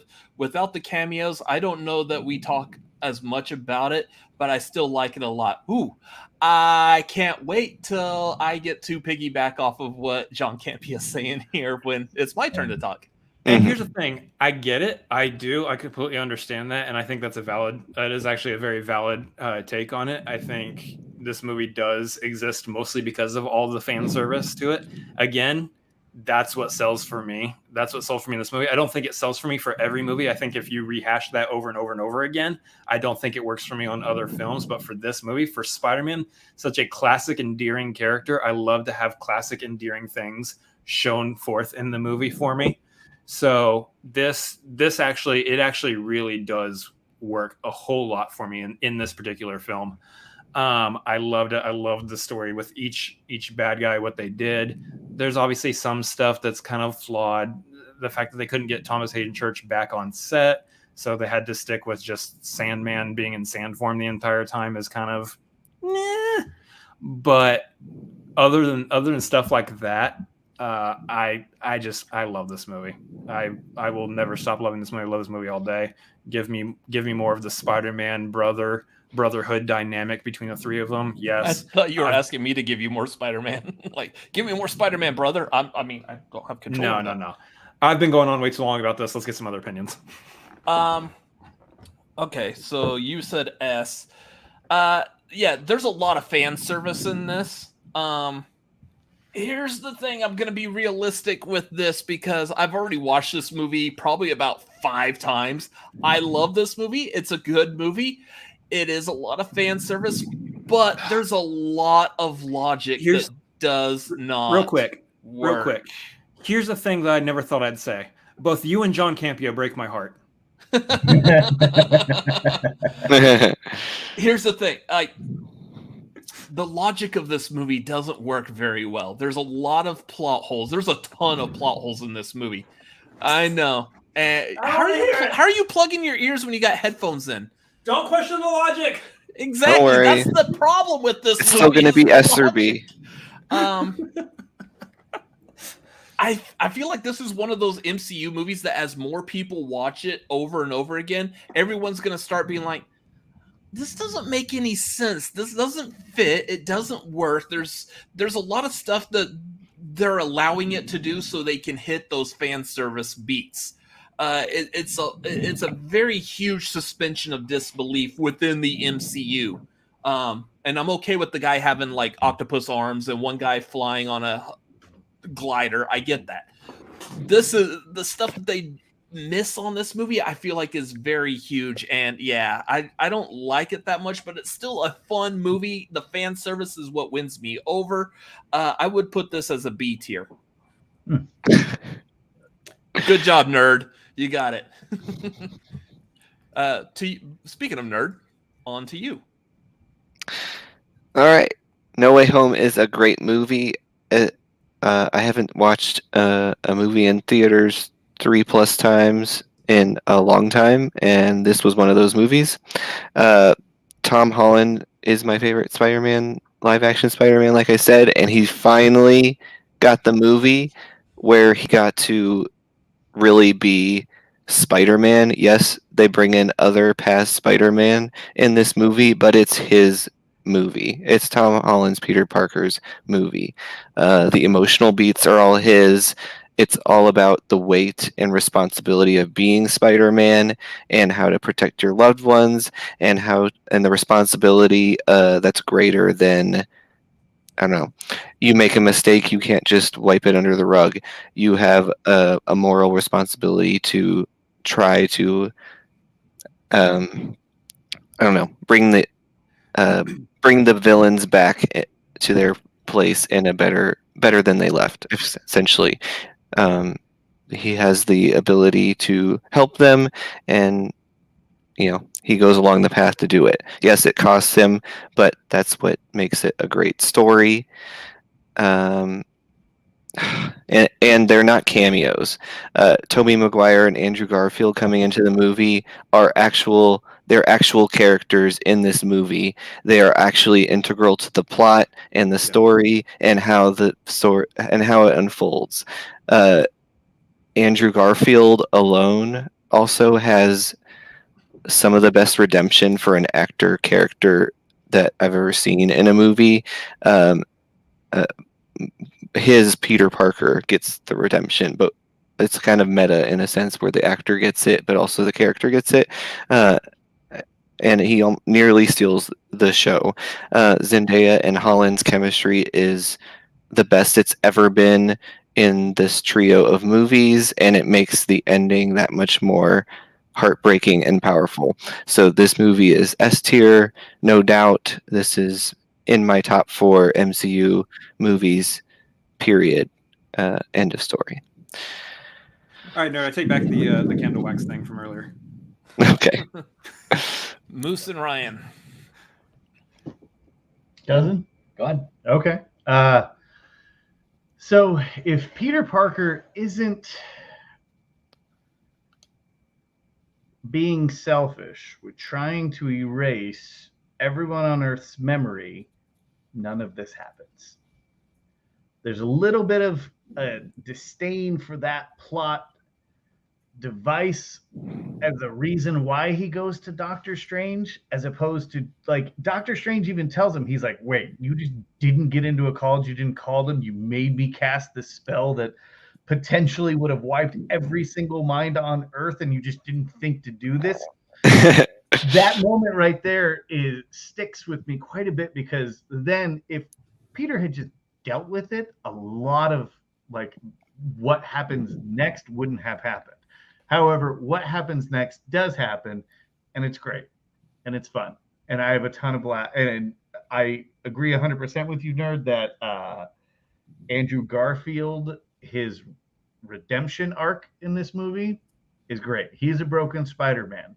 When he saves MJ, come on, who wasn't tearing up at that moment? Mhm. When MJ and Ned are hugging him on top of the roof of the school, I am crying like a 3-year-old. Yeah.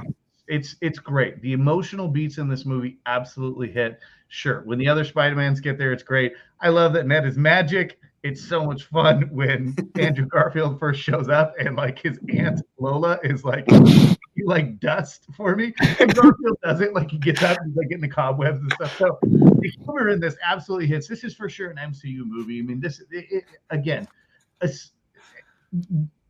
the plot points or the some of the plot weaknesses in this movie do downgrade it a little bit for me.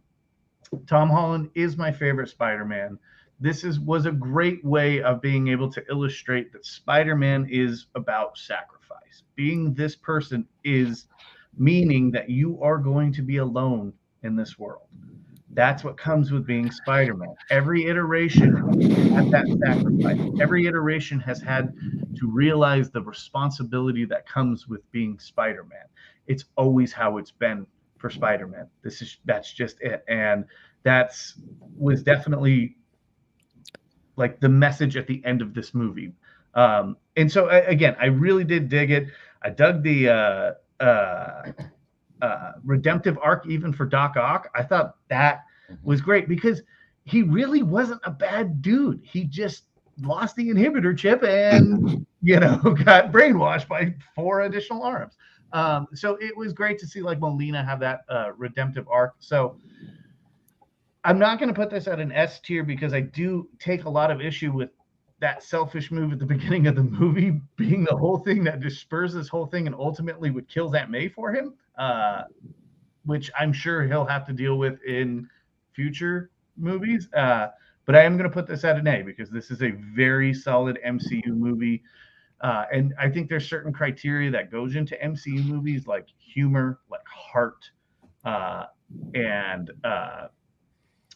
like the epitome of like heroic moments go into MCU movies. And I know it's Marvel Cinematic Universe, right? Superheroes, but still there's those moments in each of these movies that make these Marvel movies. And this movie hits on all of that front. I will say one more thing too. The other like favorite moment with Ned was when the cloak of levitation saves him, like towards the end of the movie, and Ned's like, "Thank you, sir." Like, I just love the character of Ned. He's great. Sorry, go ahead, Bill. So I disagree 100% with Haas on most of this. I am not a huge fan as Tom Holland as Spider-Man. Yeah. Everyone's gonna probably think this, but Andrew Garfield is my favorite Spider-Man, hands down. The Incredible Spider-Man. The movies could have been way better. Yeah, this was his only good time as Spider-Man. Yeah, I mean, his redemption was fantastic. Alfred Molina, though, that for me hit home in every single way. I wish Sam Raimi's movies had Andrew Garfield instead of me, but I don't know. And that's in my opinion. I love that they came back. I love that they redeemed both Spider-Mans and showed a broken Spider-Man, and then had them redeemed. But Tom Holland isn't my favorite Spider-Man for this. And I think there was some big plot holes. If they would have just given us Willem Dafoe and Doc Ock as the two villains and left everybody else out, I would have been way happier about that. I don't think everyone else was needed, in my personal opinion. But then having Aunt May die and use that line that normally Uncle Ben uses was kind of nice, a nice little spin to it, and gave us something that we've never seen before. But it's not my favorite Spider-Man movies ever. So I'm gonna have to go with a C tier on this one for me. So, well, I really changed your mind on this one. yes, you did. Yeah. That really fluctuated where this was going to go, too. Still A though, right? It's actually, that would put it either right before or right after Loki in A. No, keep in mind it's at the top of my S tier. It's the Yeah, number one same. film. I mean, it's in this grouping. It's So it's probably going to Yeah, go top above three, but- above Loki then. at least above Loki. Yeah, Mm-hmm. based on what people were saying about WandaVision, I think it's over WandaVision too. I would put it over WandaVision for sure. Okay. I mean, I Other obviously than would- me. I mean, I was still wanting to put WandaVision in S, but I mean, if the majority of y'all are still like wanting to put it over WandaVision, I can concede on that. It goes over WandaVision. All right, but it's going under Shang-Chi. that still hurts. I agree, Chris. But I'll take. This is better than being, I don't know, that much one spot lower. All right. So moving on. I'm going to talk about that again at the end. Yeah, we're still gonna have it where we can make one last movement here at the end, and we're just about done with this. We're on to like the most recent of stuff. Who's next on this? You. Is it me? So I get to start by talking about Moon Knight. Okay. I feel like Moon Knight was a culmination of too much with too little. Not enough Moon Knight at all, in different, whether it's Moon Knight or Mr. Knight or whatever variation of them there was. Oscar Isaac was phenomenal. Best casting for that, easily, bar none, hands down, whatever. Oscar Isaac as Moon Knight is great. This may just be me personally with my like ADHD and whatever. I have a hard time following with shows that jump around a lot like that. I felt like for the most part, I was able to like hold on and keep in mind like where things are going, who he is at what point with his was it dissociative identity disorder. I got that, but it's just some of it. Just sometimes it's really hard for me to connect in that case. But that's just me personally. I don't know. Other people probably may have had that issue as well. I don't feel like they did as much as they could have with this character, but visually the stuff they did looked really good. I just would have liked more Moon Knight. So for me, I put this in D. Nerd. All right. So multiple personalities plus Egyptian mythology. What's not to love? Well, I don't know. Moon Knight is not without its flaws. Let's just say that. This is in that middle area of this MCU for me. I really like the stuff that I like, and some of the stuff really frustrates me. I really didn't like Steven at the beginning, but then by the end, Steven was maybe my favorite personality by the end. And both him and Layla outshone Mark Spector in the back half of the series as far as being effective and like moving things forward in the right direction. Mark Spector was kind of a disappointment in this show in general. I don't know very much about Moon Knight, but as far as what we got in this show, it seemed like Mark Spector is supposed to be he's supposed to be the competent personality, but he didn't always seem to really be that, except good at fighting, I guess. I do like all the Egyptian mythology stuff, and I like their trip through the Egyptian underworld. But Layla was amazing. She was the best part of the show, but this show just wasn't all there. This is a C tier MCU product for me. Probably C minus. Yeah. All right, Moose and Ryan. I love the character of Moon Knight. Love the character of Moon Knight. His comic books, or a couple of his comic book arcs, are just so amazing. And if you would have asked me a year ago or 2 years ago who I could fan cast as a Mark Spector Moon Knight character, I would have chosen Oscar Isaac. So Marvel did what Marvel does best, and it cast the right person to play the role. And man, he acted his ass off. And 100% agree with you, nerd. Layla was phenomenal in this. I even liked F. Murray Abraham as Khonshu. It almost didn't feel like the voice fit at first, and then you went, no, you know what? It actually quite does. But I'm sorry, the show was kind of boring. And the one episode where they're in the afterlife, they're just on this boat in the middle of the desert for what seems like 10 years. It dragged a little bit. And I don't know. I didn't really care for Ethan Hawke's villain. I thought he portrayed him well, but didn't care for it. I did think that the dynamic between Spector and Steven was a lot of fun. I think the outfits looked phenomenal. I definitely think that they nailed the contrast between Mr. Knight and Moon Knight, as far as the outfit wise. And I loved when they finally kind of come together, and you've got one scene where Mark Spector is fighting, and then boom, he ducks behind, and then Steven's out there and Steven's fight. That was a lot of fun, and I would have liked to have seen a lot more of that, but the show just kind of fell flat for me. I would very much like to see Moon Knight interact with some mainstays in the MCU. I'd love to see someone as grounded as a Sam Wilson show up and have to try to wrangle in the crazy that is Moon Knight. And so I am intrigued to see him moving forward, but as far as ranking this series, I don't know. A D sounds pretty good to me. I agree. The only thing that I liked about this was cinematography of this show. I thought it was fantastic and how they shot it. But it was slower than all crap for me. So D tier. I don't have nothing good to. Don't have a whole lot good to say about it. So I'm gonna say D tier and leave it at that. Chris. I largely agree with pretty much all the positives that have been said about this. Costumes look good. Characters of Layla were great. I think there's a lot there still to do with Mark Spector, and a lot of good stuff with his characters to dive into, and I think that would be a lot of fun.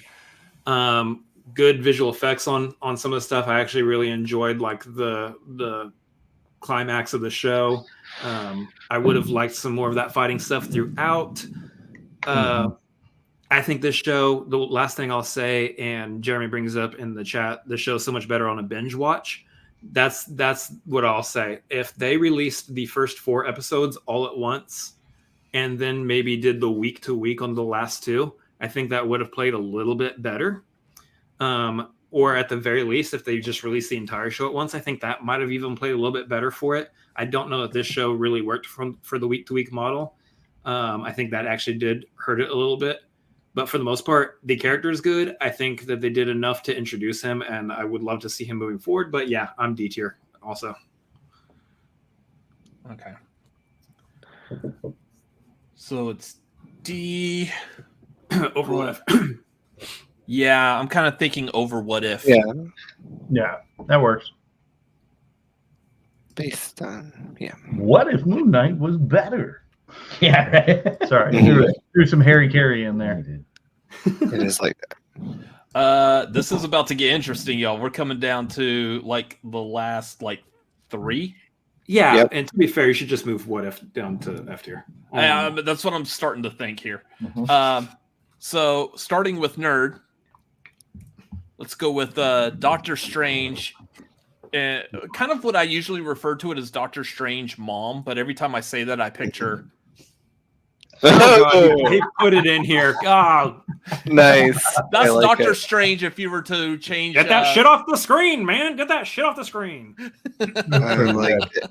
I like it. That's I agree pretty with Johnny, good. actually. Anyways, that's Doctor Strange if you say mom instead of Multiverse of Madness. So yeah. Anyway, Hey, Nerd, follow I'm that going up. first. Hey, I got mom in my notes. It's abbreviated as mom, so Yeah. I'm good with that. I like calling this mom. So mom is great because of the Sam Raimi factor, and I love Danny Elfman letting us rock out through every moment of the movie. Let's see.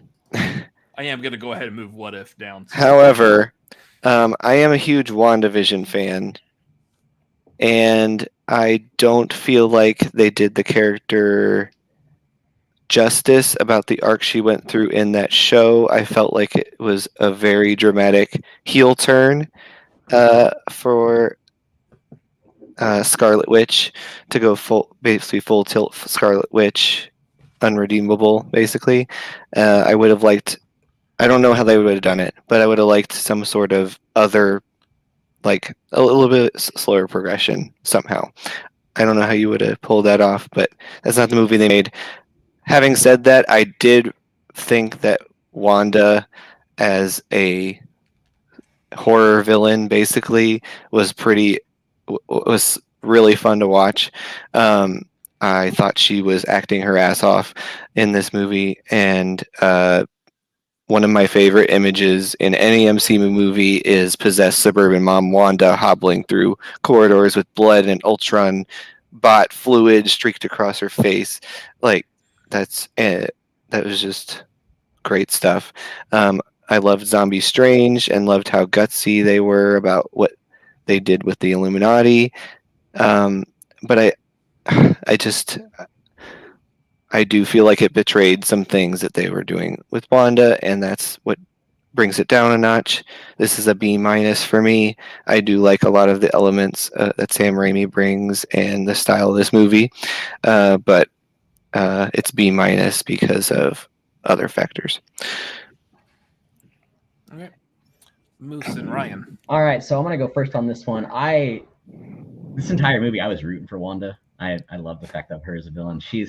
What I really wanted, and I was telling Haas this too, is I really wanted it to be where, kind of like the Thanos option, where she won at the end of this movie. She was all powerful, the Scarlet Witch. She snapped because of the Darkhold, and then You're such a sick fuck. I know. And then they didn't do it. They didn't do it. And honestly, they made the Illuminati look like a bunch of wusses. Like, she beat them up so fast. Black Bolt just got his head blown off. Like, come on.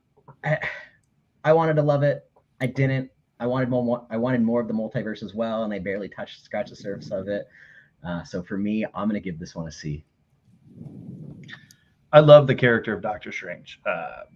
Absolutely love him. I think the first Doctor Strange movie is a very, very, very underappreciated MCU movie. And I was very excited about this one. I love the character of America Chavez. I did not think this movie really did anything to do her justice. I actually thought that that was a very weak point for this movie. I do agree with what everyone is saying. Like, having Wanda as the villain was terrifying, and seeing her in that role was a lot of fun to see her take that snap. She really went for it as far as villain wise goes, really quick off of WandaVision to this. So for me, that was a positive. But one thing that doesn't sit with me well is Marvel does fan service well, and it's kind of shit on that a little bit. We finally got a couple of our dream scenarios right? With a John Krasinski as Reed Richards. We got to see Professor X in the MCU. Carter. We got to see Captain Carter. Yeah. Latasha Lynch as Miss Marvel. Like, there was a lot of fun in that. And then 30 seconds later, she brutally murdered every one of them. Which, again, I understand from a Sam Raimi perspective and from a horror perspective, and that's what this was. This was a horror movie. But I also feel like, again, we got some of these dream castings we finally wanted. And then it was the Marvel bait and switch. And sometimes it works great, and then sometimes it just doesn't work. And it didn't work for me that well. So Multiverse of Madness, I'll put it in the B category. Chris. Agree with a lot of the stuff. I do actually really like Scarlet Witch as the villain. I think this is definitely Elizabeth Olsen's movie, 100%. I think she steals the entire show. That being said, there is still a lot of fun, good Doctor Strange stuff in here, and obviously Benedict Cumberbatch is Doctor Strange. He's great. He's perfect in the role. I think what the problem this movie has is that it shows me that you can't sell enough just based on one post-credit scene. Because we're supposed to buy into the idea of where Wanda is at in regards to the Darkhold and everything, based off just the one post-credit scene that happened at the end of WandaVision. And that post-credit scene was too vague for that. It was too vague. I thought, cool, she's finding her kids and she'll find her kids and Doctor Strange the Multiverse of Madness while she's teamed up with Doctor Strange fighting another bad guy of some sort. Dope. That works for me. No, she's the bad guy in this movie. And so that aspect, the transition from WandaVision to this does hurt this a little bit, but she still, as the villain, she still does great. I think that we've seen her as a villain storyline, obviously in Ultron, though not to this extent, and only for a little bit in that movie. But I thought that was the nice nod to her having been a bad guy for a little bit in the comics before turning good. And I didn't know we needed a whole nother movie of her being in a villain role. The Illuminati stuff, I think them being killed off so quick was, for me, that feels like, and I could be completely wrong on this, but it feels like Kevin Feige going, cool, you guys happy with all your fan service stuff? Bye. All right, shut up. Don't do this anymore. I've got a plan. Listen to me and let me do my thing.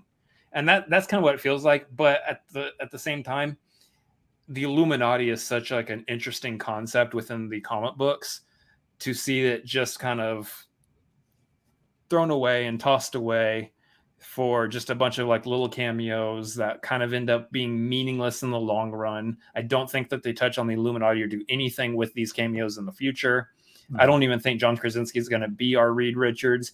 This might age wrong if he is, but I don't think he's even going to be the Reed Richards that we get to know later on. So it all just kind of feels for naught. And that, I think that does bring this down a little bit. On top of that, we didn't really spend a whole lot of time traversing multiverses, just that quick little 30-second whatever blip. And that blip was fun. It was a lot of fun, but I wanted more multiverse madness, and we didn't get the namesake of the movie. So for all that's worth, it does end up in the C tier for me. There's good stuff here, but I think a lot of the okay of it all just kind of outweighs it. Okay. What did you have it ranked at? C. Okay.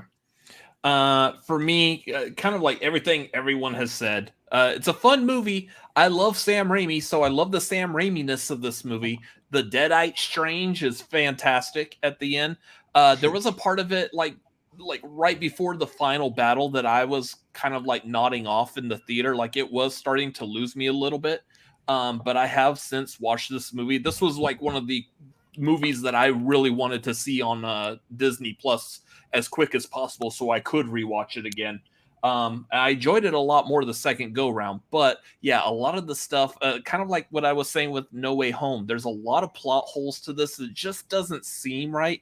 feel right. I know everyone was always calling out the why didn't she just go to a dimension where Wanda had died and she could just be the mom of the kids in that dimension? Well, if you go back and watch the movie, she actually does answer that she wants to have the ability to go to other multiverses, to cure diseases, to help heal her kids if something goes wrong.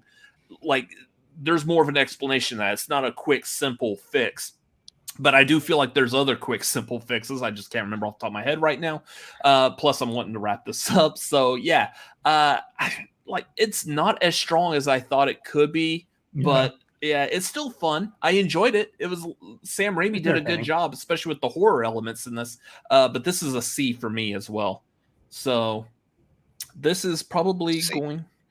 Yeah. This is probably going to go probably in the C... with a couple of B's. It's I would say probably between Ant-Man and the Wasp and Black Widow, but I could also take any votes for putting it over Black Widow. I was gonna say between Black Widow and Ant-Man and the Wasp, but I'm good with that. So between Black Widow and Ant-Man? Yeah. Okay. I hate that Captain Marvel's got to move down from that tier, though. I know. That's why I said she was in D. I didn't want it, but that's where she wound up. So let me shrink this down. I'm just saying, if it had my way, Black Widow wouldn't be there. Black Widow would be lower, but hey, you know. And if I had my way, Black Widow would be higher. So this is going to go between Black Widow and Ant-Man and the Wasp. Yep. Okay. Who's next to talk? You just went, right? Who started with Doctor Strange, Mom?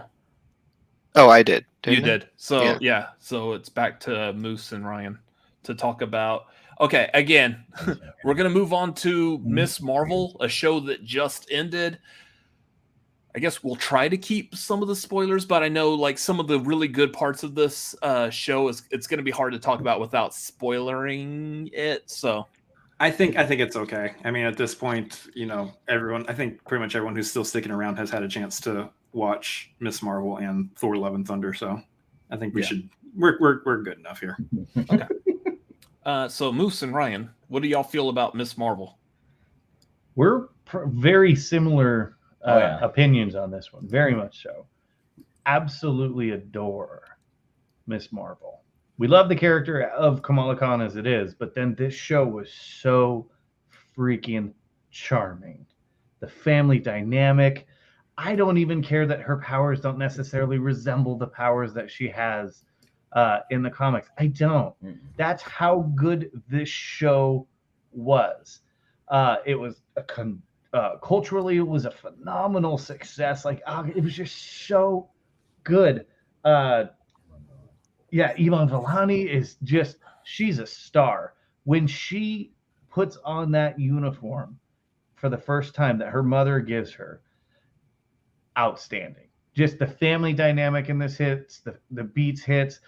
I understand that there's not really like a conventional villain, but you know what, dude, you got to work up to that with Miss Marvel. She's still a relatively newer, maybe in the last 10 years character just in Marvel Comics as it is, and she doesn't really have a ton of like arch nemesis like a Spider-Man where we could just plug in one of 150 different villains that we can all just say right off of the bat. This was the best Disney Plus series that Marvel has put out so far. The music was great. The cultural significance of the show was outstanding. The acting was great. The family dynamic was great. It was great. We loved every minute of this. We actually will nominate this for an S tier. Agreed together, yeah. S tier. Okay. So, Chris? I absolutely love this show too. It's, for me, like, if WandaVision and Loki and this were all like battling for that top spot for the show in my mind, then I would put them all in the number one spot if I could. This show did so many things right. I think everything they just mentioned down there, perfect. Yep. I love that. I love the family dynamic. I love that she's got a family that's all still alive and still supporting her. That is so fresh and so different from any other superhero story almost ever. and she gets her costume from her mom. She gets her name from her dad.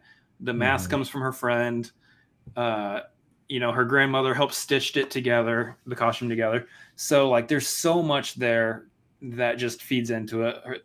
She's got there's a good like Spider-Man aspect to this that, if you go back to the first Spider-Man movie where the whole neighborhood, the whole block is supporting her, is like standing in defense of her. I think there's moments definitely in the middle of the show that are weaker, but they're only weaker because I think this show could have used another episode or two to flesh some of that stuff out. Yeah. Give me another episode, like diving more into the red partition. Yeah, that side, her whole backstory, her whole family backstory. Give me another episode to dive into. What's their names? The other bad guys. The clandestine. Clandestine.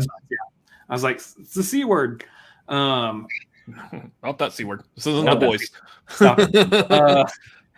So give me a whole episode to dive into the clandestines a little bit more, because I think their story came and went quick, a little bit quicker than I probably would have wanted. But other than that, I kind of do like that they ended with the one lady from the DODC being the one that was kind of the bad guy here. Yeah. And that not even the DODC was like backing her. She was just like acting on her own, and just I thought that was fantastic. Iman Vellani's a star, absolutely. I think she's got a whole lot going for her here, and just see her as like an MCU fan just like jumping in and being able to be exactly like the Miss Marvel character essentially in real life, I think nailed it. I think that was perfect. I think that's probably what Kevin Feige saw when he saw her. He was like, she's an MCU fan. Kamala Khan's a superhero fan. Perfect. I think I'm eagerly awaiting the Marvels now a lot because of that. Mm-hmm. Yeah. So this is high up there for me. I think with time I'll probably end up putting it over WandaVision and Loki too. I think just because it's so recent, I'm hesitant on doing so. But I think with time I will probably end up falling into the camp that this is probably the best MCU show as well. Prior to us seeing She-Hulk, of course. For now, I think I have it at the very top of B tier. Either way, I want it to move on to the next ranking. So, okay. For me, I pretty much just agree with everything my brother said. Great story. Got a little murky there in the middle. But like really nailed the landing, and the stuff that they did in that last scene of that final episode, not the post-credit scene, but the scene between her and Bruno, everything that was mentioned, the music cue. Yeah. Like in the comics, she's an Inhuman, but apparently we're going in a different direction here. And I love it. And I'm okay with it. I especially like the fact of that it was hinted at, and then she immediately, without any other kind of development, was like, yeah, it's just another label. Like, we're already like, hey, stop that. Stop separating us, like right off the bat immediately. And it felt natural, and I love that. This was a good show. I still think WandaVision is personally more of a favorite of mine, but a lot of stuff they did with this was really good. I have this in the A tier still. But I mean, I don't know exactly where I'd put it. I'm just going to say A, and then we'll figure it out here in a minute. Nerd. All right. I fell in love with Miss Marvel from moment one. As soon as Kamala Khan, Iman Vellani popped off the screen, but also on the screen was this amazing Mitchells versus the Machines sort of style that they wrapped into all the cultural and family, and I don't know, they wrapped it all together with her imagination and her oddball quirkiness and her family, and they made it into this amazing tapestry of a first 3 episodes that it made me think that WandaVision was going to get knocked off the top show for me. By the end, Miss Marvel is just under WandaVision, but I got to be honest that this was already going to be an A+ movie for me when we started talking about this. But as these rankings are going, I need to put this in S tier at this point because that's just where it belongs with what we have here. And I want to recognize this show. How I can't believe Disney Plus and a Disney Plus MCU show found a way to explore the cultural aspects of Kamala Khan's Pakistani family and heritage in such a rich way. Like, I don't know. After a lot of the news, bad press and whatever that was going on this summer before this came out, Disney really needed a win, and they got one with what they were able to put on screen here. So, S tier, please. Yeah. So according to how everyone is scoring this, this would either be right here in S, or it would take the position of Shang-Chi and bump Shang-Chi up to S. I'm kind of okay with either one. Yeah, I like where it's at. Okay. Yeah, I prefer that. Well, in good. S That makes tier, this but- fast and simple. I like fast and simple. But Also, I need a movie for Adil El Arbi and Bilal. Yes, I looked up their names. Bilal Falah, the directors of both the first and last episode. Those guys deserve to have an MCU movie completely, not just a TV show. Give them more work. What I love though about this too is the driving scene with Cameron and Kamala when they talked about the Eternals. In kind of a, in a very, very low key way. Unless you're paying attention, you missed it. So that was kind of cool to me. The King. I think I where missed they that. mentioned Kingo. Yeah, you mentioned that earlier. Yeah. Yeah, I don't remember that, but yeah, I'll have to go back and watch that. All right, Chris, last one for the night. It's on to you. Thor: Love and Thunder. Where does it go? So this is going to be a little bit easier because we've already pretty much done a spoiler review of this, the two of us. So if you want to hear like our deeper thoughts on this, I'm just going to cut out your ability to do a full opinion here. If you want to hear our deeper thoughts on that, go watch the reconstructed trailer of the deconstructed trailer that he did for Thor, where we did a spoiler review on that as well. So always be plugging. I will go ahead and breeze through my opinion real quick. The humor on this, too much. There's way too much. The goat. I'll just leave it right there. The goat's too much, and that's the example for this movie for me. They did it like 18 times too many. So the humor, I think, really brings this movie down a lot. They made Thor stupid, and I hate that. I hate that Thor is kind of a dumb guy now. When he started off in Thor and Dark World and even Avengers and Age of Ultron, he had a much more regal sense to him. He had a much more, I don't know, like it was more Shakespearean for sure. Even in Infinity War and Endgame, where he was starting to get a little goofier, there was still moments where he was Thor as we've known Thor to be. This movie took too much of, I think, the wrong lessons from Ragnarok. And even though I like Ragnarok, I think it took too many of the wrong lessons from Ragnarok and expanded them too much. That being said, Taika Waititi is fantastic with his direction for relationships and interactions between characters. I thought the stuff with him and Jane was perfect. I thought all the stuff with Gore was fantastic. I wanted more Jane. I wanted more Gore, which is not a phrase you usually hear me say on this channel. If you know me and you know what kind of content I like in my movies. The stuff with Gore, though, was fantastic. I wanted more of those things. The action scenes were beautifully shot. I thought the visual effects were actually fantastic, despite what people on Twitter say. So for me, this is a very like middle of the road movie. Both those aspects kind of cancel each other out, the humor and the good stuff. I put this in at the bottom of my B tier. This is one of those movies I'm okay if it ends up lower than that. It was just at the very bottom of B tier for me. So, okay. For me, real quick, I agree. Too much comedy. I hate the fact we didn't get enough Gore and Jane. Gore's a god butcher. We didn't get to watch him butcher any gods. Right. Jane, we completely just bypassed it. All of a sudden, she's Thor. We didn't get to see her like actually learn and like, woo, cool, I've got all the powers. We didn't see any of that. She just snapping. She's Jane all of a sudden. So I don't like that. I don't like that the Guardians were out of there like within the first like 10 minutes. I feel like the end of Endgame showing Thor like go riding off with them, the whole joke of like, of course you're in charge, of course. Like I thought that was all a good setup for a whole lot of fun of seeing Thor continue to interact with all the Guardians, and we didn't get any of that. We just saw Thor with the Guardians, like, oh yeah, we forgot that we had like led them into being a part of like Thor's world at the end of Endgame, so I guess we got to put them in here, and there they go off to their own movie. Yeah. So yeah, I don't like that. I have this as a B also. It's fun. I'll watch it again. I can't wait to watch it again when it comes out on Disney Plus. But yeah, Jeremy, at least you get Chris Hemsworth's booty. I mean, sure. Oh, that's right. S tier. Yeah. Okay. Got that ass. Anyways, nerd.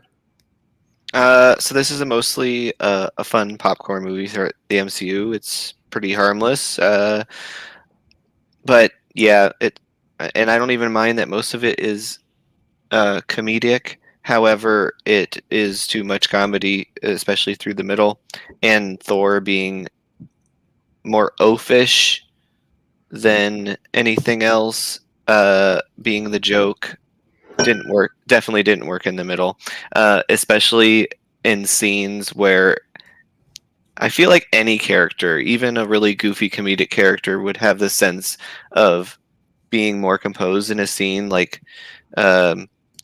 when he first does the thing and visits the kids when they're kidnapped. Like, how do you not handle that scene at least a little bit better, with a little bit more of a sense of like the seriousness of the situation? It was still being played off as a joke.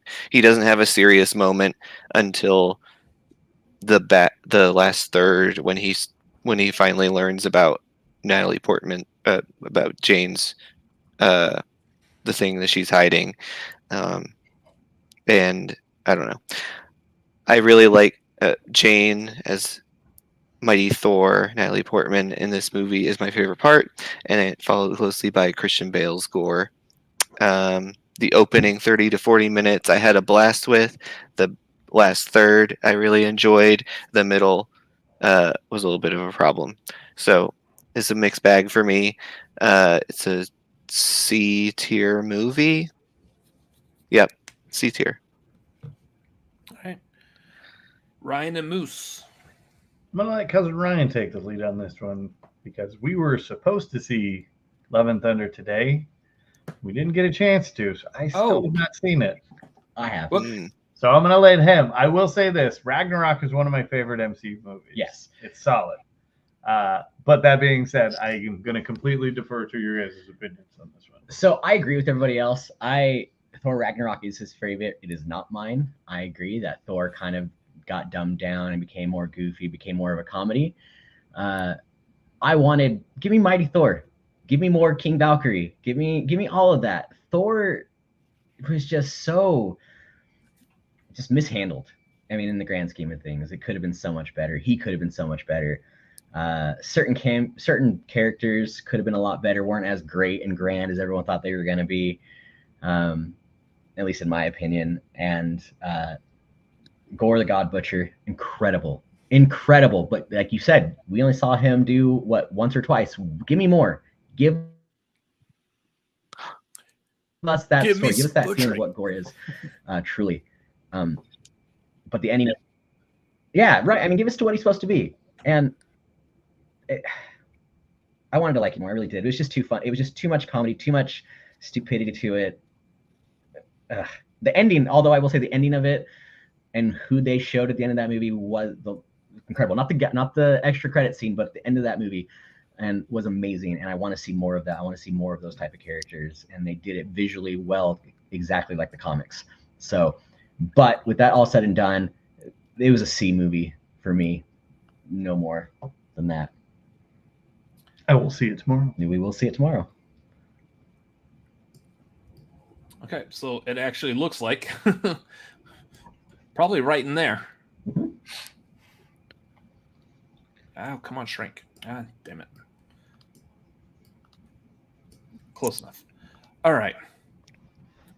So that is everything as it lays right now. Do we want to make any final changes, move anything around? Do we feel strong about one movie, one direction? Not the band, but Not really. I mean, I still would attest I want WandaVision higher, but that's roughly about it. I'm actually I would- okay with pretty much everything else. Could I would still attest. I want I don't No know. Way Home higher. I want to bargain to like get Falcon Winter Soldier out and put Black Widow back in, but I know that's not going to happen. So Nope.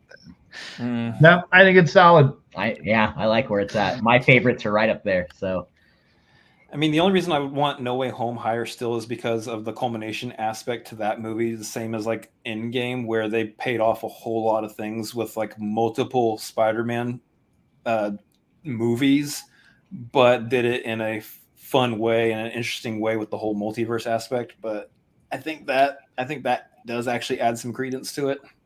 But I think at that point you're highlighting like fan service of that movie, which was done well.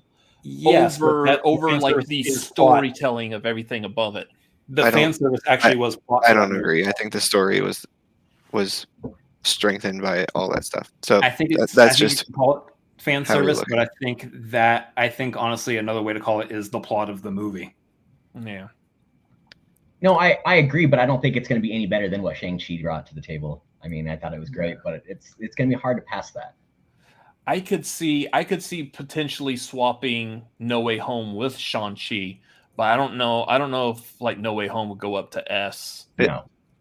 it seems like Chris and me are in S, and the other two are lower. So I mean, we can't really move it. It's just the law of averages here. Yeah, So it's tough because I think Shang-Chi is a better movie than No Way Home, like personally. So Yeah. I kind of feel like it's where it belongs. I mean, those two are both solid MCU movies. mhm. I just can't get past that Peter Parker issue at the beginning of the movie. Okay. So then, for the most part, everything is just good where it lays. I think we're good. Kind of eager to see what Twitter's gonna think tomorrow when this gets posted. So again, I will post this probably later in the afternoon tomorrow once I clean this up and make it look a little prettier. Can we say ahead of posting it on Twitter, PJ, I know you're not happy with where Doctor Strange Multiverse of Madness is. Cope. Too bad. Yeah, deal with it. Anyways, that's gonna be a lot of fun. So that is where the marquee is. Let's go ahead and see if we can get Carl to shut that down. Let's see how quickly Carl can do it too, because that's always a challenge. He's really fast. So Go, Carl, go. turn it off.